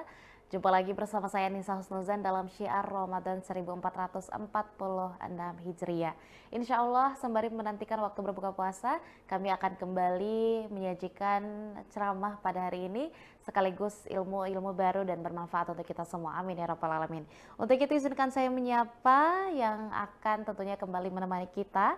Ada Ustadz Dr. Kamarudin Mustamin MPhilI selaku dosen Fakultas Usluhuddin dan Filsafat UIN Alauddin Makassar. Assalamualaikum Pak Ustadz. Assalamualaikum warahmatullahi wabarakatuh. Baik Pak Ustadz, insya Allah hari ini kita dalam kondisi yang sehat walafiat. Amin, amin. Kembali kita menyapa seluruh Tribuners di rumah.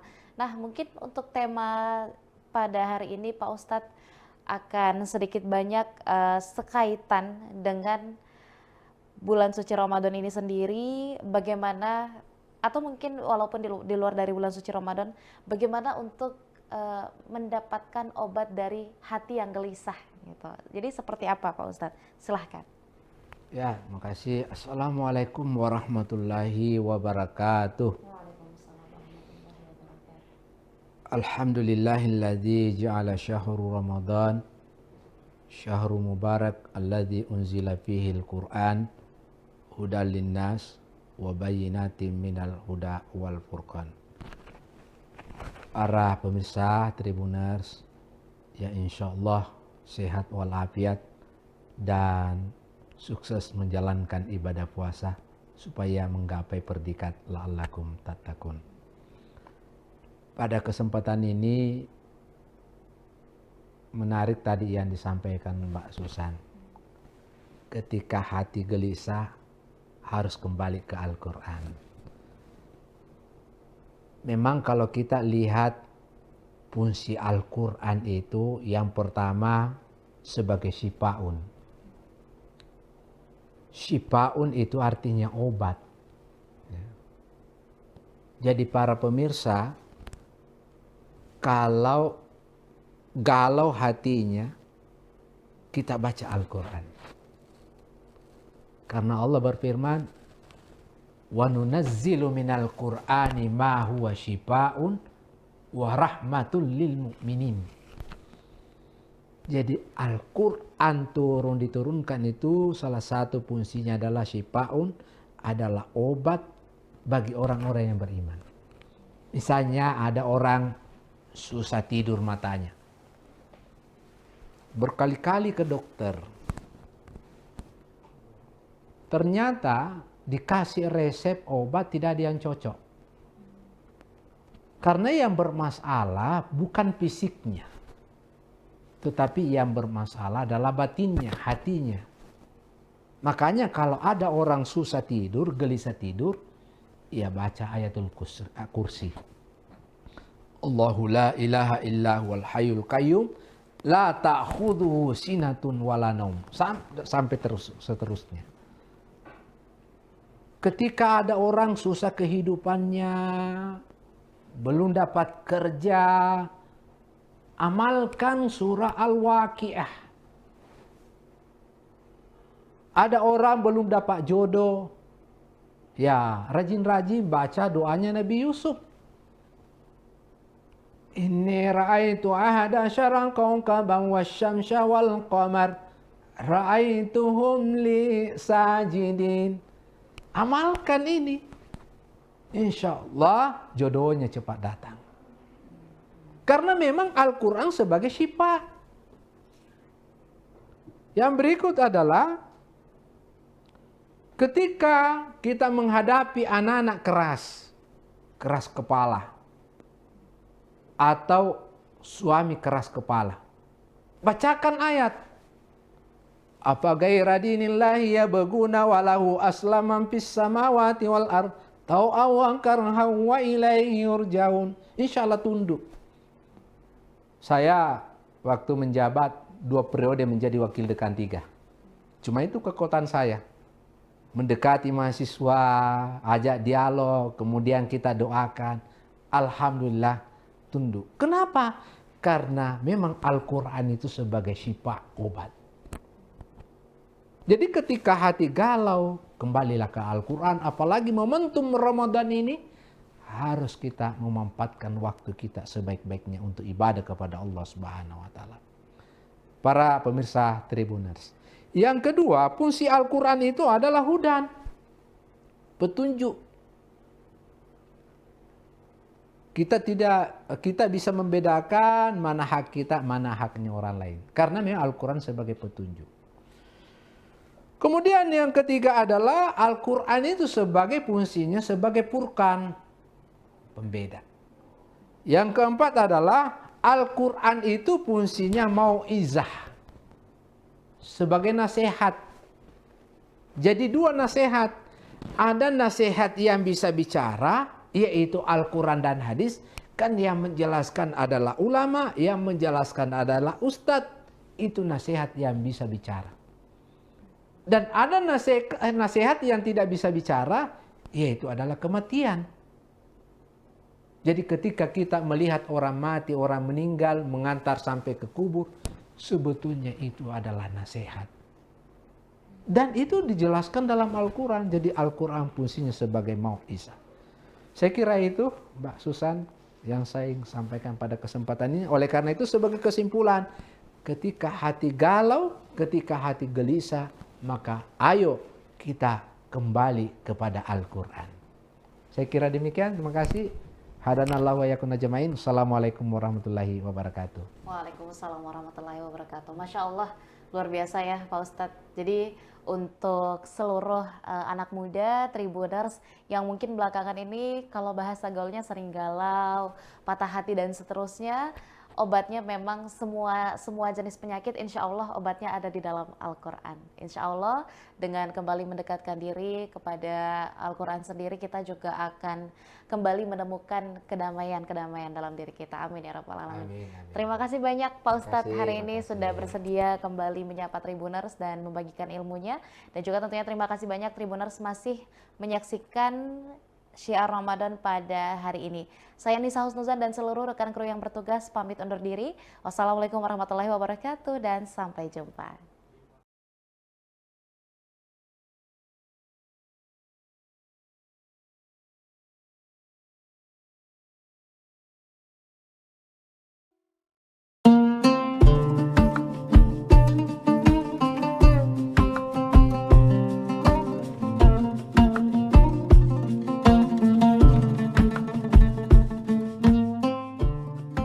Marhaban ya Ramadan, kita telah memasuki bulan suci Ramadan 1446 Hijriah. Bulan yang penuh dengan limpahan berkah, rahmat, dan ampunan. Bulan ini adalah momentum yang sangat berharga bagi kita semua untuk membersihkan hati, pikiran, dan perbuatan. Di bulan yang penuh berkah ini, mari kita tingkatkan ketakwaan dan amal ibadah kita. Menjalani bulan puasa dengan penuh keikhlasan dan kesabaran. Kami segenap jajaran komisaris, direksi, dan karyawan PT Sementonasa mengucapkan selamat menunaikan ibadah puasa Ramadan 1446 Hijriah. Wassalamualaikum warahmatullahi wabarakatuh.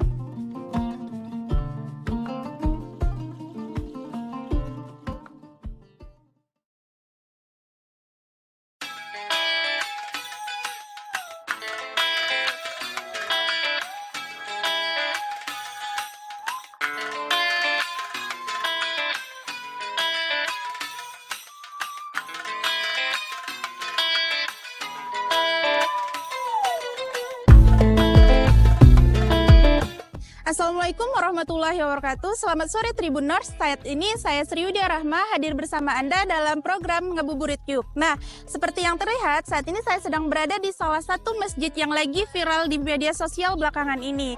Masjid yang terletak di Kampung Uning, Kecamatan Pegasing ini bernama Masjid Al-Munawarah. Nah, seperti yang terlihat masjid ini terletak tepat di tepi Sungai Pesangan. Yuk kita intip lebih dekat gimana sih suasana ngabuburit di Masjid Al-Munawarah ini.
saat ini saya sedang bersama salah satu narasumber yang merupakan ketua masjid sekaligus imam di Masjid Al-Munawwarah sendiri.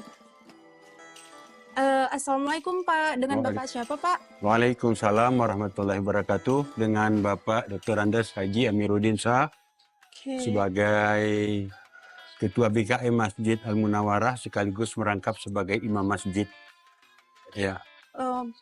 Sebelumnya nih Pak, boleh nggak Pak ceritain gimana sih suasana sore hari di Masjid Al-Munawwarah sendiri? Apakah selalu ramai Pak? Puncak keramaian ini sebenarnya telah terjadi sejak 25 Desember 2024 pada saat istilahnya peringatan hari Natal memasuki tahun baru dan puncak yang paling teramai sekali ketika ada libur Isra Mi'raj dan bersambung dengan libur Imlek. Libur Imlek. Nah, jadi waktu itu tidak berlebihan kalau kami katakan lapangan parkir sudah dibuat lapangan tambahan tidak memadai. Akhirnya kendaraan parkir semuanya di sepanjang jalan raya ini, termasuk di atas sana. Jadi kunjungan itu bukan saja dari Aceh, termasuk dari luar Aceh, dari Padang, dari Sumatera Barat, Riau, dari Jambi. Kalau Medan memang sudah hampir banyak yang berkunjung, malah dari Pulau Jawa. Banyak yang datang sini Pak ya? Ya, itu sebelum apa? Sebelum masuk bulan puasa. Iya. Setelah masuk bulan puasa, ini hari ketiga, itu dari semenjak pagi sudah ada yang berkunjung, lebih-lebih pada siang hari menjelang salat zuhur. Ini salat zuhurnya tetap penuh, kaum bapak penuh, kaum ibu penuh. Apalagi yang datang ini pada waktu zuhur itu setelah selesai salat, itu orang tua rata-rata memandikan anaknya, memberikan kesempatan anaknya berenang sambil, ya boleh katakan memanjakan anak-anaknya lah. Ada yang di tangga masjid, ada yang di daerah atas yang tidak menimbulkan bahaya karena airnya deras kan gitu. Iya betul Pak. Nah, menurut Bapak sendiri kenapa sih wisatawan berbondong-bondong ramai-ramai datang ke sini? Apa sih keunikan Masjid Al-Munawwarah sendiri Pak? Kalau keunikannya itu kan penilaian masing-masing, tetapi karena ini dari mulut ke mulut yang memviralkannya ini memang mempunyai daya tarik tersendiri yang memberikan keistimewaan di bidang apa-apa saja. Salah satu umpamanya seperti yang kita akui, masjid ini mempunyai tangganya langsung ke sungai Pesangan. Betul. Sehingga orang dari tangga itu mau wuduk di sungai, mau mandi di sungai, mau duduk di sungai, melonjorkan kaki ke dalam sungai. Itu salah satu yang merupakan ciri-ciri yang kebiasaan orang yang datang berkunjung.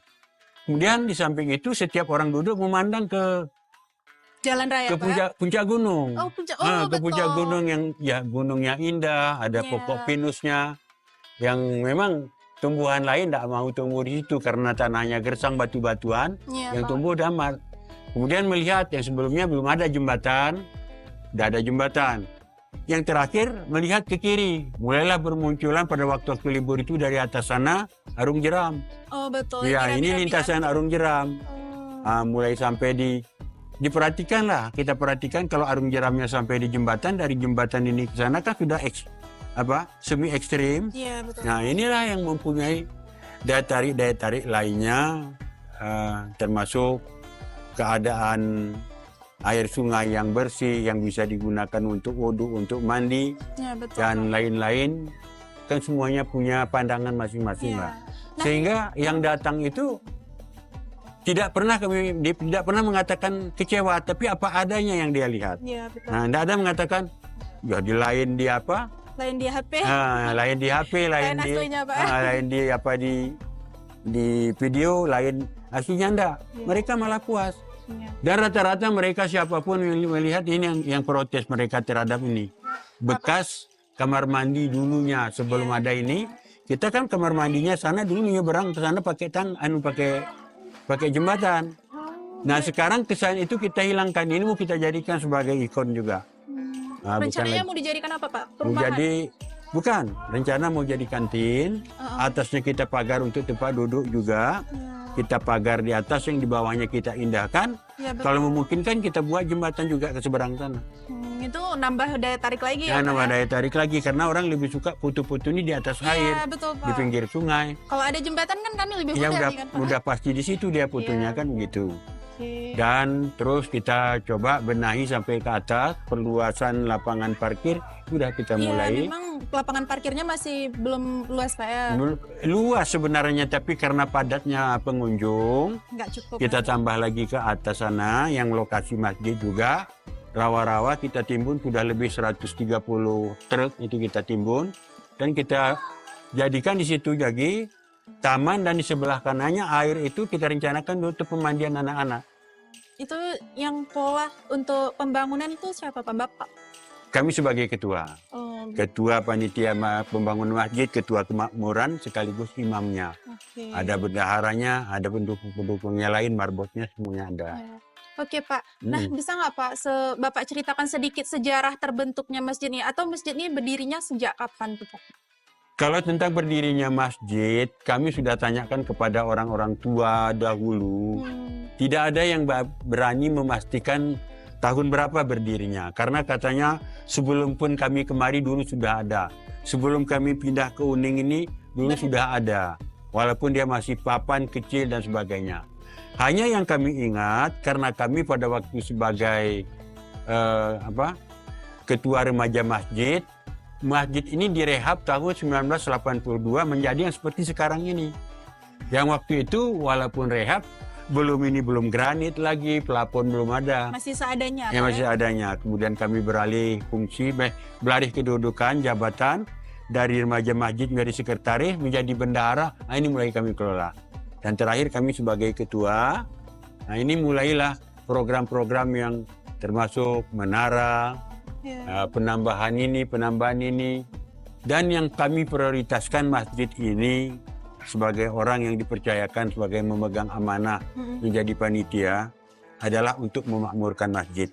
Ya, betul. Bukti memakmurkan masjid itu banyaknya orang mengunjungi masjid baru dikatakan makmur. Betul, betul. Nah, lalu bagaimana membuat daya tarik orang kemari? Nah, kita bebaskan kamar mandi umum, kamar mandi masjid menjadi kamar mandi umum, siapapun datang silakan. Tidak ada dipungut biaya. Mau ikhlas saja kalau ada masuk kotak amal silakan. Ya, betul. Yang tetap terjaga kebersihannya, airnya, baik untuk wudhu maupun untuk ke kamar mandi, yang tidak kami benarkan untuk mencuci pakaian dan mandi. Ya, betul.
Beginilah suasana ngabuburit di Masjid Al-Munawarah. Bagi Tribuners semua yang menjalankan ibadah puasa, semoga amal ibadah puasanya diterima oleh Allah Subhanahu wa taala. Saya Sri Widya Rahma pamit undur diri. Saya akhiri. Wassalamualaikum warahmatullahi wabarakatuh.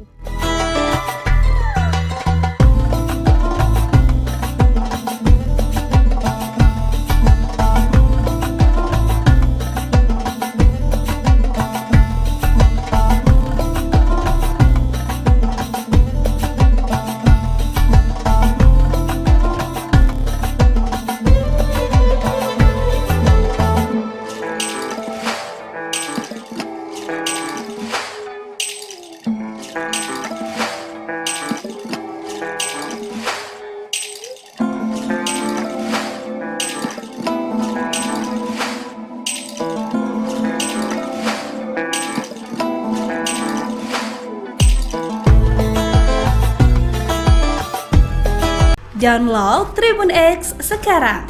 Menghadirkan lokal menjadi Indonesia.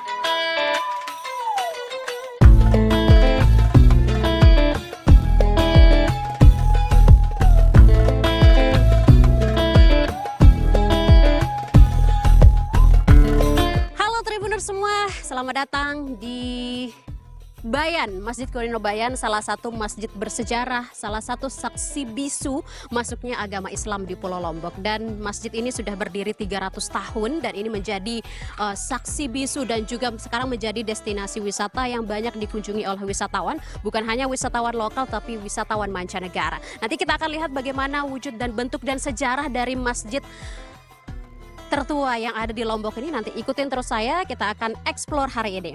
Let's go. Masjid kuno Bayan Beli terletak di dataran tinggi Lombok, yakni kaki Gunung Rinjani, tepatnya di Desa Bayan, Kecamatan Bayan, Lombok Utara. Masjid ini disebut-sebut sebagai salah satu pintu penyebaran Islam di Pulau Lombok pada abad ke-17 dan menjadi masjid tertua di Lombok yang tercatat sejauh ini.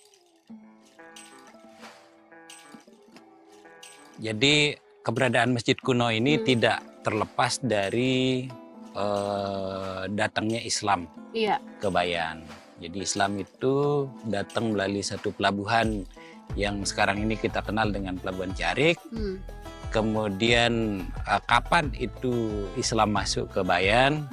Itu kurang lebih sekitar 100 tahun setelah meletusnya Gunung Samalas yang terjadi di 1257 Masehi.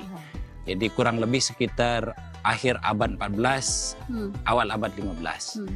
Jadi Bayan ini berasal dari bahasa Arab atau bahasa Al-Quran yang berarti penerang. Penerang.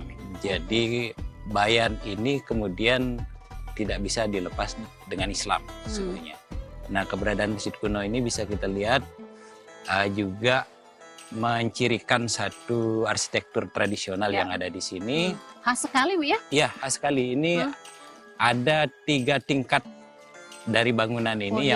Yang di atas ini, yang di atas itu mencerminkan hubungan ketuhanan. Hubungan ketuhanan. Yang bagian yang atas di atas. Ya, jadi ada simbol alif di situ. Kemudian yang atau di atas itu juga disebut sebagai kepalanya lah, seperti itu kalau di tubuh. Kemudian bagian tengahnya itu bagian atap yang kami kenal atau sebut dengan santek. Santek. Ya, santek itu mencirikan tubuh kita manusia. Dan juga dalam filosofi kita ini adalah mencerminkan satu tata kelola adat yang kaitannya dengan hubungan manusia dengan manusia. Kemudian di bawah itu ada pagar keliling. Pagar keliling. Ya, pagar keliling bambu ya. Itu tingkatan yang paling bawah ini juga punya filosofinya, yaitu mencirikan hubungan manusia dengan lingkungannya. Di depan itu ada tempat wudhu, ada satu bong ya, semacam kendi besar itu di acara-acara adat itu sering dipergunakan. Termasuk juga di pintu masuk itu kenapa dibuat rendah? Karena ciri-ciri masjid kami di Bayan ini, ketika kita masuk ke dalam masjid itu harus kita menundukkan kepala sebagai tanda penghormatan kepada masjid kuno. Ini kan itu kunci pintunya ditutup nih. Siap. Ini memang nggak digunakan dalam keseharian gitu. Iya, kesehariannya itu kami siapkan masjid yang lain, yaitu bisa dipakai untuk sholat Jumat dan setiap hari kita melaksanakan ibadah. Tapi karena ini situs, kita jaga fungsinya sebagai situs, sehingga tidak ada perubahan yang kita harapkan dengan kunjungan yang ada lah. Masjid kuno Bayan Beli menjadi pertanda eksistensi Islam tidak hanya terpancar di kawasan pesisir, tetapi juga hingga ke tempat terjauh dari pelabuhan. Meski bentuknya sederhana, Namun Masjid Bayan Bele memiliki keistimewaan tersendiri, yakni telah menjadi salah satu situs bersejarah yang ada di Indonesia.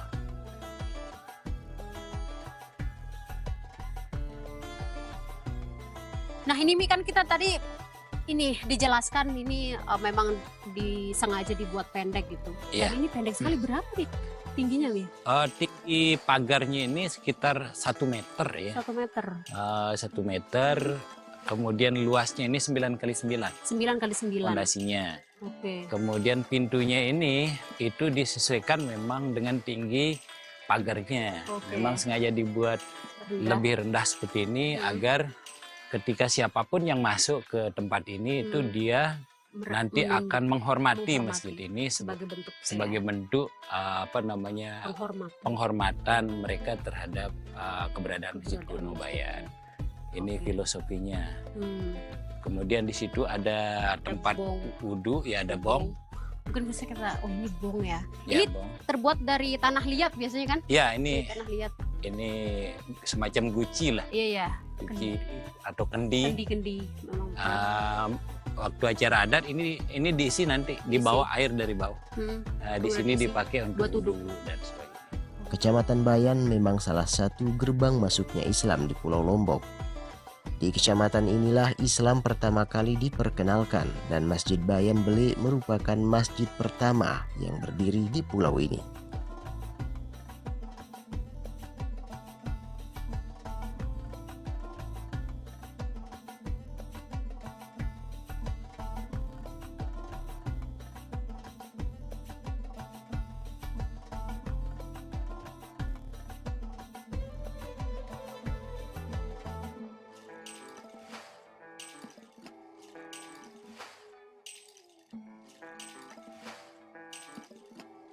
Terima kasih ya. Assalamualaikum warahmatullahi wabarakatuh. Jadi di sini ya masyarakat Bayan ini terkenal dengan agamanya yaitu agama Islam. Agama Islam tapi adatnya yang disebut wutu telu. Ya, wutu telu. Itu adat bukan agama ya. Nah, sekarang ini kita pertahankan masjid kuno ini karena masjid yang pertama ya menurut sejarahnya bahwa masjid yang pertama di Pulau Lombok ini adanya di Bayan ini. Nama Bayan pun setelah Datu Bayan menerima agama Islam ini baru disebut dusun ini secara keseluruhan menjadi kecamatan, desa atau wilayah kedistrikan Bayan. Tetapi setelah adanya masjid kuno ini didirikan oleh para wali songo yang dari Jawa itu gitu. Jadi sebelum itu ya masyarakat di sini dipimpin oleh kedatuannya bukan kerajaan dulu ya, Datu Bayan yang mengirim. Oleh karena itu para syiar agama yang datang dari Jawa yang disebut Wali Songo itu ya, datunya lah yang dicari diislamkan lebih dahulu karena luasnya wilayah Bayan ini antara lain dari Lombok Timur sampai dengan Menggale sana, Pusuk Pas itu wilayah kedatuan Bayan dulu. Oleh karena itu, karena luas wilayahnya, mungkin dari syiar agama itu ada unsur politik sedikit. Kalau zaman dulu itu datunya lah yang diajak, diislamkan lebih dahulu. Nah, setelah Islam itu jadi, maka berdirilah masjid kuno ini. Dan masjid kuno inilah namanya Bayan. Yang konon menurut para ahli sejarah, ya asli Islam, bahwa nama Bayan ini disebut penerangan ya. Penerangan daripada pertamanya Islam masuk di Pulau Lombok ini gitu. Nah, sedangkan penggunaan dari masjid kuno ini antara lain ya adat yang ada hubungannya dengan agama, disitulah kami makmurkan. Untuk memakmurkan masjid kuno ini adalah adat yang ada hubungannya dengan agama, seperti ada maulid ya, maulid adat, ada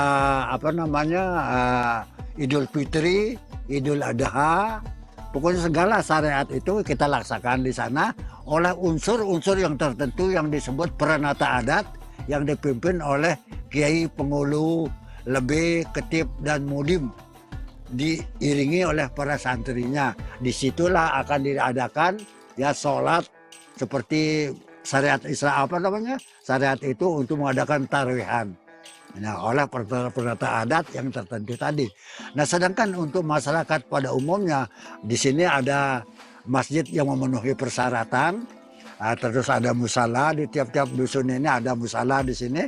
Kami masyarakat Bayan ini membangun karena di sana kan tidak memenuhi persyaratan.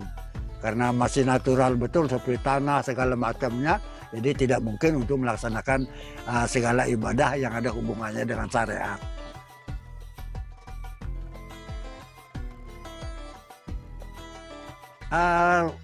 Karena orang Bayan ini betul-betul orang agama Islam yang pertama. Ya menurut versi kami di sini Islam ini masuk ya lewat Labuan Carik dan datang ke Datu Bayan itu, lalu Islamkan Bayan ini oleh datunya yang yang dibawa dari dari Jawa itu, dari Wali Songo itu.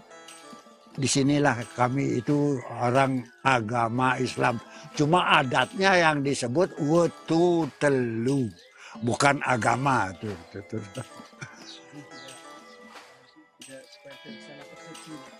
Supaya tidak persepsi dikatakan bahwa kami di sini sembahyangnya 3 kali.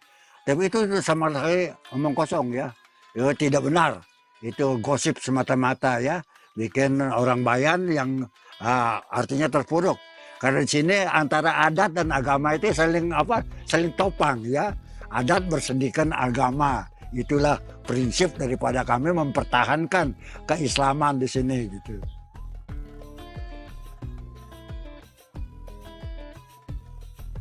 Wetu telu ini terdiri dari 3 unsur ya. Kita adatkan adanya kelahiran, bertelur, beranak. Yaitu tumbuh, ya, tumbuh, beranak, dan bertelur. 3 unsur ini harus dilaksanakan secara adat. Semuanya kita lestarikan seperti manusia dengan Tuhan, manusia dengan alam, manusia sesama manusia. Ini yang kami pertahankan di sini sehingga menjadi 3 unsur itu yang harus dipertahankan, yang harus kami tanamkan di dalam hati sanubari yang paling dalamnya gitu. Iya ya, itulah disebut adat yang disebut wetu telu. Bukan kalau agamanya ya, kalau puasa ini semua kita. Kalau tidak percaya silahkan datang sama-sama kami harus melaksanakan ini. Karena persyaratan untuk puasa itu ada, sekarang kan bulan Roah ya. Sudah itu bulan Roah ini ada upacaranya namanya Sampat Jumat. Sudah mulai sudah kita melaksanakan puasa gitu.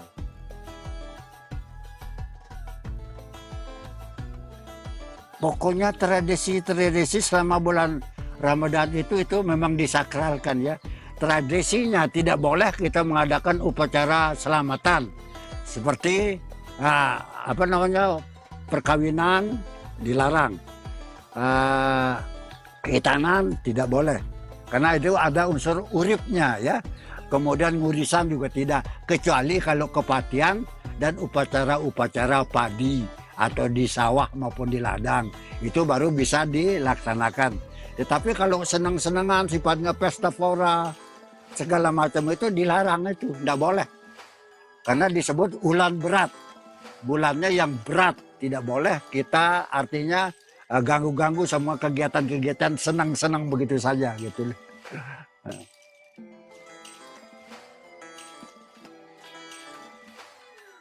Kalau aktivitas daripada pariwisata itu sendiri ya, setelah Bayan ini sudah dikenal ya, juga banyak peneliti-peneliti dari luar negeri sehingga Bayan ini terkenal ya dengan adanya masjid kuno, rumah-rumah adat dan beberapa tempat yang lain seperti ada mata air terjun. Jadi antusias daripada pariwisata itu sendiri sangat mendukung ya. Juga masyarakatnya berterima kasih atas kedatangan daripada pariwisata itu karena sedikit tidak membawakan rezeki, kata-kata begitu ya, membawa rezeki karena mungkin ada kelapa, ada apa saja yang mau dihidangkan, itu juga akan mendatangkan rezeki bagi masyarakat setempat. Jadi tidak ada perbedaan sepanjang turis ini mengikuti adat istiadat. Contohnya kalau masuk di masjid kuno harus pakai sapu, ya pakai kain panjang dan sebagainya, itu disarankan oleh peranata adat atau masyarakat adat di sini supaya tidak menghilangkan keasliannya.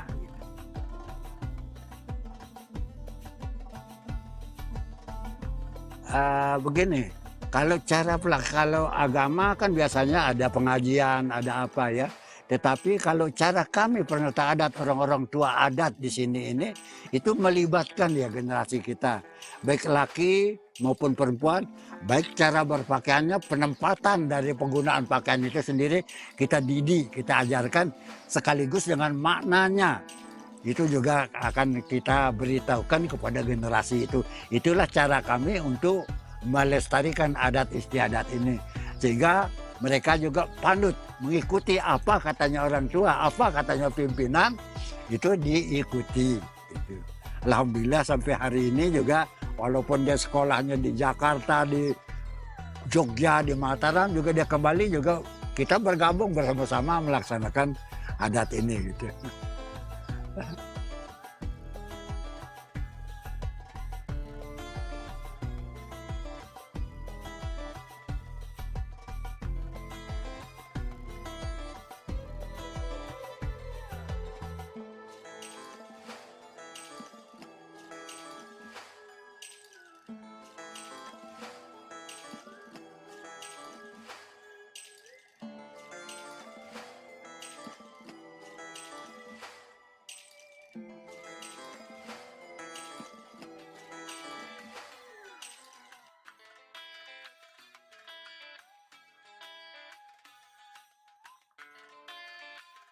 Download Tribun X sekarang, menghadirkan lokal menjadi Indonesia.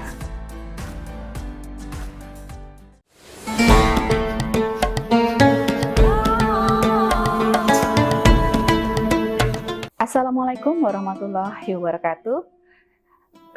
Pemirsa, hari ini sudah memasuki Ramadan 1446 Hijriah. Kami menayangkan program Tausiah Ramadan. Kali ini dengan Banjarmasin Pos telah hadir narasumber kita yaitu Profesor Dr. Haji Mujibur Rahman, SAG MA. Beliau ini adalah Rektor Universitas Islam Negeri Antasari Banjarmasin. Kita sapa dulu beliau. Selamat sore, Prof. Selamat sore. Selamat sore. Baik, Prof. Pada hari ini kita akan membahas mengenai Ramadan adalah training kepemimpinan. Seperti kita ketahui, Prof, bahwa pada Ramadan tahun ini bertepatan dengan tidak lama setelah pelantikan para kepala daerah se-Indonesia serentak. Nah, mungkin ada hikmah yang bisa kita dapat dari momen Ramadan ini, tidak hanya bagi para pemimpin daerah yang baru saja dilantik, tapi juga kita pribadi sebagai seorang muslim yang menjalani ibadah puasa di bulan suci Ramadan. Baik, untuk lebih lengkapnya kita langsung saja berbincang dengan Profesor Mujibur Rahman. Baik, bagaimana Prof menurut pandangan Profesor terkait dengan momentum Ramadan ini jika dikaitkan dengan kepemimpinan? Apakah ada hal yang bisa kita petik atau pelajaran yang bisa kita petik, Prof? Baik, terima kasih. Mungkin ada 3 barangkali ya yang menjadi poin pelajaran yang bisa kita ambil dari puasa Ramadan terkait dengan kepemimpinan. Yang pertama, di bulan suci Ramadan ini itu ada ibadah puasa, dan ibadah puasa itu sebenarnya adalah ibadah yang sangat pribadi. Jadi hanya kita dan Allah yang tahu sebenarnya. Kalau kita mau bohong ya orang lain bisa saja tidak tahu. Tidak tahu. Ya kan? Nah, di sini kita memulai kalau sebagai pemimpin itu dengan mengontrol hawa nafsu dan diri kita sendiri yang harus menjadi orang yang jujur dan baik itu meskipun tidak diketahui orang lain kecuali kita sendiri dan Tuhan gitu ya. Dan menahan diri dari godaan hawa nafsu itu yang luar biasanya ya. Di bulan Ramadan itu kan kita bukan hanya menahan diri dari yang haram ya, dari korupsi itu sudah pasti haram, tapi kita menahan diri dari yang halal. Yang halal pun kita tahan gitu ya, dari fajar sampai matahari terbenam itu yang halal kan tidak boleh juga. Iya. Nah, itu satu pelajaran penting bahwa kalau kita yang halal saja mampu mengendalikan diri, ya, yang haram seharusnya lebih mampu. Lebih mampu lagi ya. Nah, jadi ini kalau sebagai pemimpin berarti kita sudah bisa mengalahkan hawa nafsu kita, keinginan-keinginan rendah kita, dan mengutamakan kebaikan dan kebenaran untuk orang banyak ya. Karena jangankan yang haram, yang halal pun kita mampu mengendalikan diri. Nah, itu yang pertama. Kemudian yang kedua, seorang pemimpin itu kan harus punya kepedulian dan empati ya kepada nasib orang lain, khususnya mereka yang berada di dalam kepemimpinannya. Empati artinya mampu menempatkan dirinya pada posisi orang lain. Nah, ketika berpuasa tentu siapapun itu orangnya bisa membayangkan bagaimana rasanya lapar karena dia mengalami sendiri. Nah, bagaimana orang-orang yang miskin, yang fakir ya, yang kesusahan, yang tidak punya apa-apa dimakan, itu kita yang punya duit pun merasakannya gitu. Maka sebagai pemimpin itu kita dilatih dan melatih diri kita untuk membuat diri kita tuh peka terhadap penderitaan orang lain, terhadap kesengsaraan, kesusahan masyarakat yang kita pimpin. Nah, kalau kita sudah mampu berempati, maka kita akan membuat kebijakan, keputusan, ya, program-program yang bisa membantu mereka yang dalam keadaan susah, mereka yang dalam keadaan miskin dan seterusnya itu. Nah, yang ketiga, di bulan suci Ramadan ini adalah masa ketika Al-Quran pertama kali diturunkan. Itu artinya kenabian Nabi Muhammad itu dimulai pada bulan Ramadan. Nah, ini pelajaran yang sangat, menurut saya, hemat saya sangat penting ya. Karena Nabi Muhammad itu kan orang yang miskin, yatim piatu, berjuang hidupnya sampai kemudian dia menjadi pengusaha sukses bersama dengan istrinya. Hidupnya sejahtera. Tetapi kok mau-maunya jadi rasul itu? Padahal berat ya, Prof ya. Sangat berat. Bukan enak jadi bakalan dimusuhi orang dan itu terjadi. Nah, salah satu riwayat itu mengatakan bahwa beliau itu ketakutan, ya kan, waktu pertama menerima wahyu itu. Saya kira salah satu tafsirnya adalah bahwa beliau merasa itu beban yang berat. Jadi amanah yang diberikan Tuhan kepadanya itu dia sadari betul bahwa ini bukan perkara yang mudah. Nah, dan karena itu wajar kalau beliau merasa ketakutan atau gemetar menerimanya.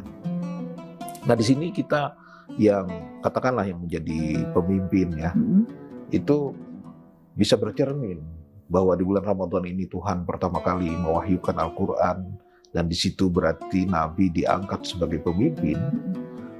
Beliau sendiri orang yang sangat baik, sebegitu takutnya, sehingga kita juga harusnya ada rasa takut gitu. Ya, anggaplah waktu pelantikan itu, saya berjanji akan mengutamakan kepentingan negara dan masyarakat di atas kepentingan pribadi dan golongan, misalnya ya. Ingat nggak, ya kan? Nah, itu tuh berat itu, berat. Jadi Satu, kedua, Nabi itu orang yang sudah selesai dengan dirinya sendiri. Karena hidupnya sudah makmur dan bersyukur dengan kehidupannya yang ada, tidak banyak macam-macam dia. Dia tidak ingin memanfaatkan misalnya posisinya itu sebagai cara untuk menjadi orang kaya raya, lebih kaya atau lebih sukses gitu. Tidak ada. Makanya ketika dia disuruh berhenti, ditawarin macam-macam, tidak mau kan? Karena memang dia punya misi. Nah, itu bedanya. Jadi sebagai seorang pemimpin, dia punya misi, punya cita-cita yang ingin diwujudkannya untuk membangun masyarakat. Nah, dan tidak ada kepentingan pribadi. Sehingga dia adalah orang yang selesai dengan dirinya sendiri. Nuzulul Quran itu, ini yang terakhir ya, terkait dengan unsur yang ketiga, bahwa Nabi pertama kali menerima wahyu adalah bahwa pada malam itu Nabi menerima 5 ayat pertama dari Al-Quran. Perintah utamanya kan adalah membaca. Membaca kemudian menulis ya. Bahwa Tuhan mengajarkan ilmu dengan tulisan gitu ya. Nah, saya kira itu satu petunjuk penting bahwa seorang pemimpin itu harus mau belajar terus-menerus, membaca keadaan, membaca informasi, belajar ya. Jangan sampai kita melakukan keputusan dengan kebodohan. Ya. Itu tidak boleh. Karena kok perintah pertama kepada nabinya disuruh baca gitu. Nah, jadi para pemimpin juga menurut saya harusnya seperti itu. Jadi paham apa yang tengah terjadi, tahu langkah apa yang mau diambil sesuai dengan petunjuk ilmu pengetahuan. Ya. Jadi tidak sekedar ngaur mau bertindak begini, tapi pertimbangannya tanpa ilmu itu tidak benar. Jadi pertimbangannya harus berbasis ilmu pengetahuan. Saya kira itu ya. Mungkin kepanjangan. Enggak, menarik sekali nih Prof. Justru ini menginspirasi kita mungkin ya, bahwa justru di momen Ramadan ini saatnya bagi pemimpin lah ya untuk mempersiapkan diri, mempersiapkan jiwa kepemimpinannya, bahwa pemimpin itu tidak sekedar mengomando orang, sekelompok orang, memerintah orang, atau untuk kepentingan diri sendiri, golongannya, atau mungkin yang lebih pragmatis hanya untuk mencari kekayaan, memperkaya diri sendiri. Tapi lebih dari itu ada tanggung jawab ya Prof ya. Jika mau belajar dari momen Ramadan ini tentang perjuangan Nabi dulu ketika diangkat sebagai Nabi, ada hal yang tanggung jawab besar di situ ya Prof ya. Nah, bagaimana kira-kira seorang pemimpin itu yang baik ketika menjalankan kepemimpinannya nanti Prof? Apakah harus sesempurna Nabi gitu kan? Kira-kira apa yang harus dimulai? Ya, pertama begini, kalau kita menceritakan Nabi Muhammad, justru karena dia adalah teladan. Qul innama ana basyarum mithlukum yuha ilayya, itu kata Nabi. Sebenarnya aku ini adalah manusia seperti kalian, tapi aku lebihnya itu dikasih wahyu, gitu kan. Nah karena itu meskipun kita tidak sesempurna beliau, beliau ada teladan yang menjadi cermin bagi kita. Kita mungkin tidak bisa, ya semua bukan mungkin, sudah pasti tidak bisa seperti beliau, tetapi ada satu keinginan, ada satu upaya dari kita untuk meneladaninya. Itu berbeda dengan kita membelakanginya, ya kan? Sangat berbeda. Jadi misalnya tadi saya katakan kita berempati gitu ya kepada masyarakat, terutama mereka yang kurang beruntung, yang bodoh, yang miskin gitu. Nah, itu kan kepedulian para nabi, para pemimpin yang baik lah ya. Nah sekarang apakah kita juga punya kepedulian seperti itu? Kita punya anggaran sekian-sekian, ini untuk apa?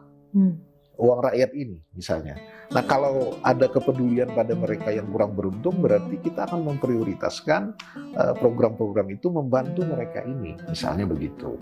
Jadi kepedulian diterjemahkan dalam satu kebijakan dan program-program ya kalau dia sebagai pemimpin. Dan mungkin lebih spesifik lagi karena ini momen Ramadan ya Prof ya, memimpin diri dulu sendiri dah ya Prof ya. Betul. Sebelum memimpin orang lain, pastikan diri sendiri bisa tidak menahan nafsu tadi, kemudian berpikir yang dicontohkan Nabi tadi, seperti yang Profesor bilang. Iya, jadi memang ada dua sudut pandang ya. Pertama, Karl Marx, dia mengatakan para filosof itu hanya pandai menafsirkan dunia, padahal yang dibutuhkan adalah bagaimana cara mengubahnya. Yang kedua adalah Sufi Jalaluddin Rumi. Dia mengatakan, dulu ketika aku muda, aku ingin mengubah dunia. Tapi sekarang setelah aku tua dan bijaksana, aku hanya ingin mengubah diriku sendiri. Saya berpandangan bahwa dua sudut pandang itu benar. Bahwa kita harus mengubah diri kita sendiri terlebih dahulu, seperti dikatakan Rumi. Baru kita bisa mengubah dunia. Jangan terbalik. Jangan terbalik ya Prof ya. Iya. Dari yang kecil dulu deh. Kalau ada penyaring dari diri sendiri, kita tanpa dilihat orang, kita tidak melakukan kesalahan karena takut lain dengan Allah ya. Otomatis insya Allah tindak tanduknya akan benar ya Dok. Ya Prof ya. Betul. Baik. Oke Prof, mungkin terakhir untuk pembahasan tentang Ramadan dan kepemimpinan ini, Ramadan training kepemimpinan, latihan kepemimpinan ini tema kita Prof. Itu mungkin tidak hanya untuk pemimpin juga, tapi mungkin masyarakat Muslim secara umum juga ya Prof ya. Benar. Jadi salah satu yang menurut saya cukup menarik di bulan Ramadan ini, saya pernah menulis, kita yang paling disiplin dan tepat waktu itu saat berbuka. Tapi langsung sudah siap tuh Prof. Semua nunggu tepat waktu begitu. Kenapa kita tidak berdisiplin seperti itu kalau bekerja, kalau melaksanakan tugas gitu ya? Harusnya kan itu bisa terefleksikan dalam perilaku yang lain. Masyarakat kita harusnya juga begitu, jangan hanya pemimpin ya. Jadi pemimpin, masyarakatnya kalau disiplin kan bagus.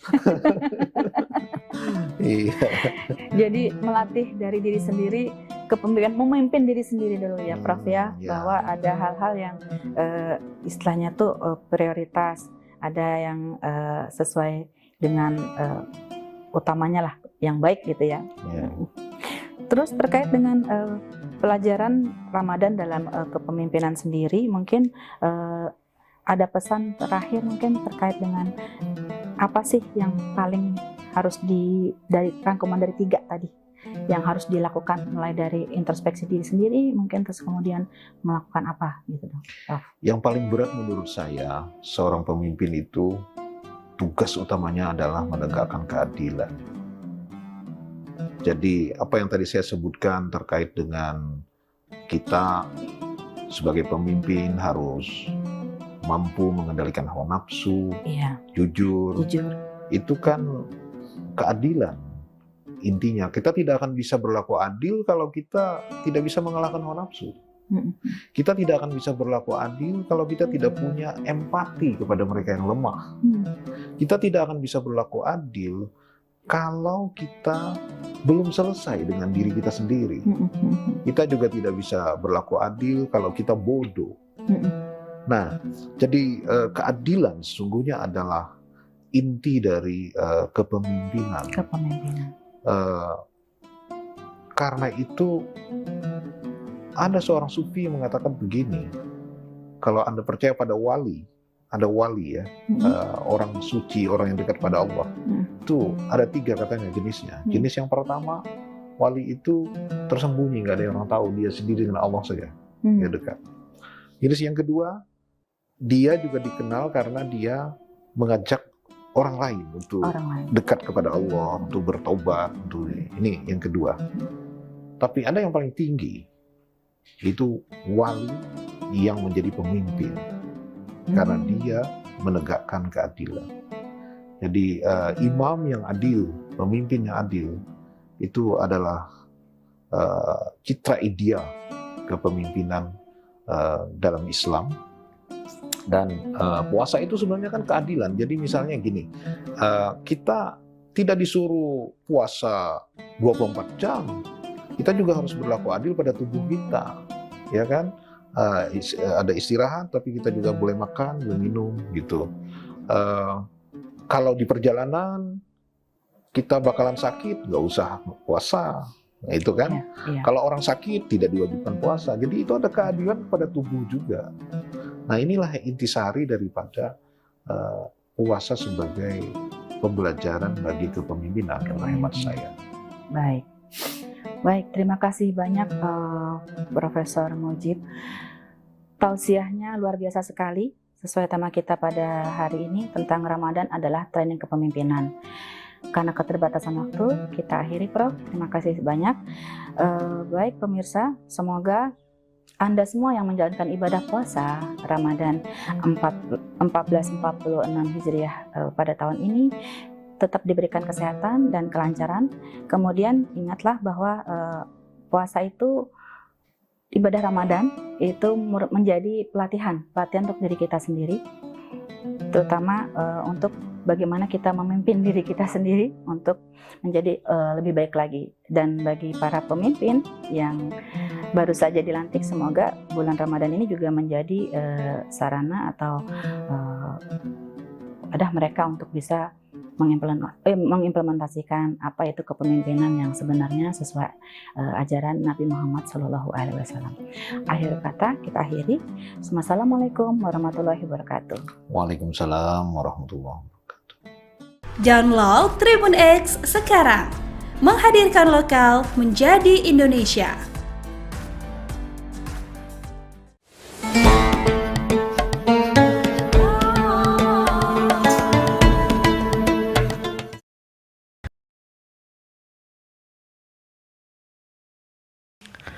Assalamualaikum warahmatullahi wabarakatuh. Alhamdulillahilladzi bini'matihi tatimmus salihat. Wassalatu wassalamu ala khairi sadat. Amma ba'd. Tribuners yang dirahmati oleh Allah Subhanahu wa taala. Salah satu yang tercantum di dalam rukun Islam adalah berzakat. Apalagi saat ini kita masuk di dalam bulan suci Ramadan, yang mana selain puasa tentu saja ada kewajiban yang harus kita lakukan, yaitu zakat fitrah. Yang mana zakat ini mempunyai arti adalah mensucikan. Kita tahu bahwasannya Allah Subhanahu wa taala memberikan kita banyak rezeki. Rezeki kita adalah takaran kita, rezeki kita yang tahu hanya kita. Lewat jalur mana kita bisa mendapatkan rezeki itu?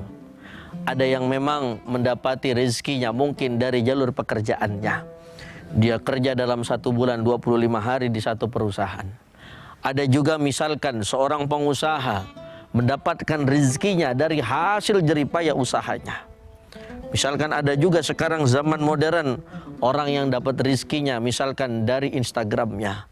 Seorang yang namanya seleb Instagram bisa jadi uangnya dari dalam Instagram itu. Tentu saja masing-masing manusia punya jalannya.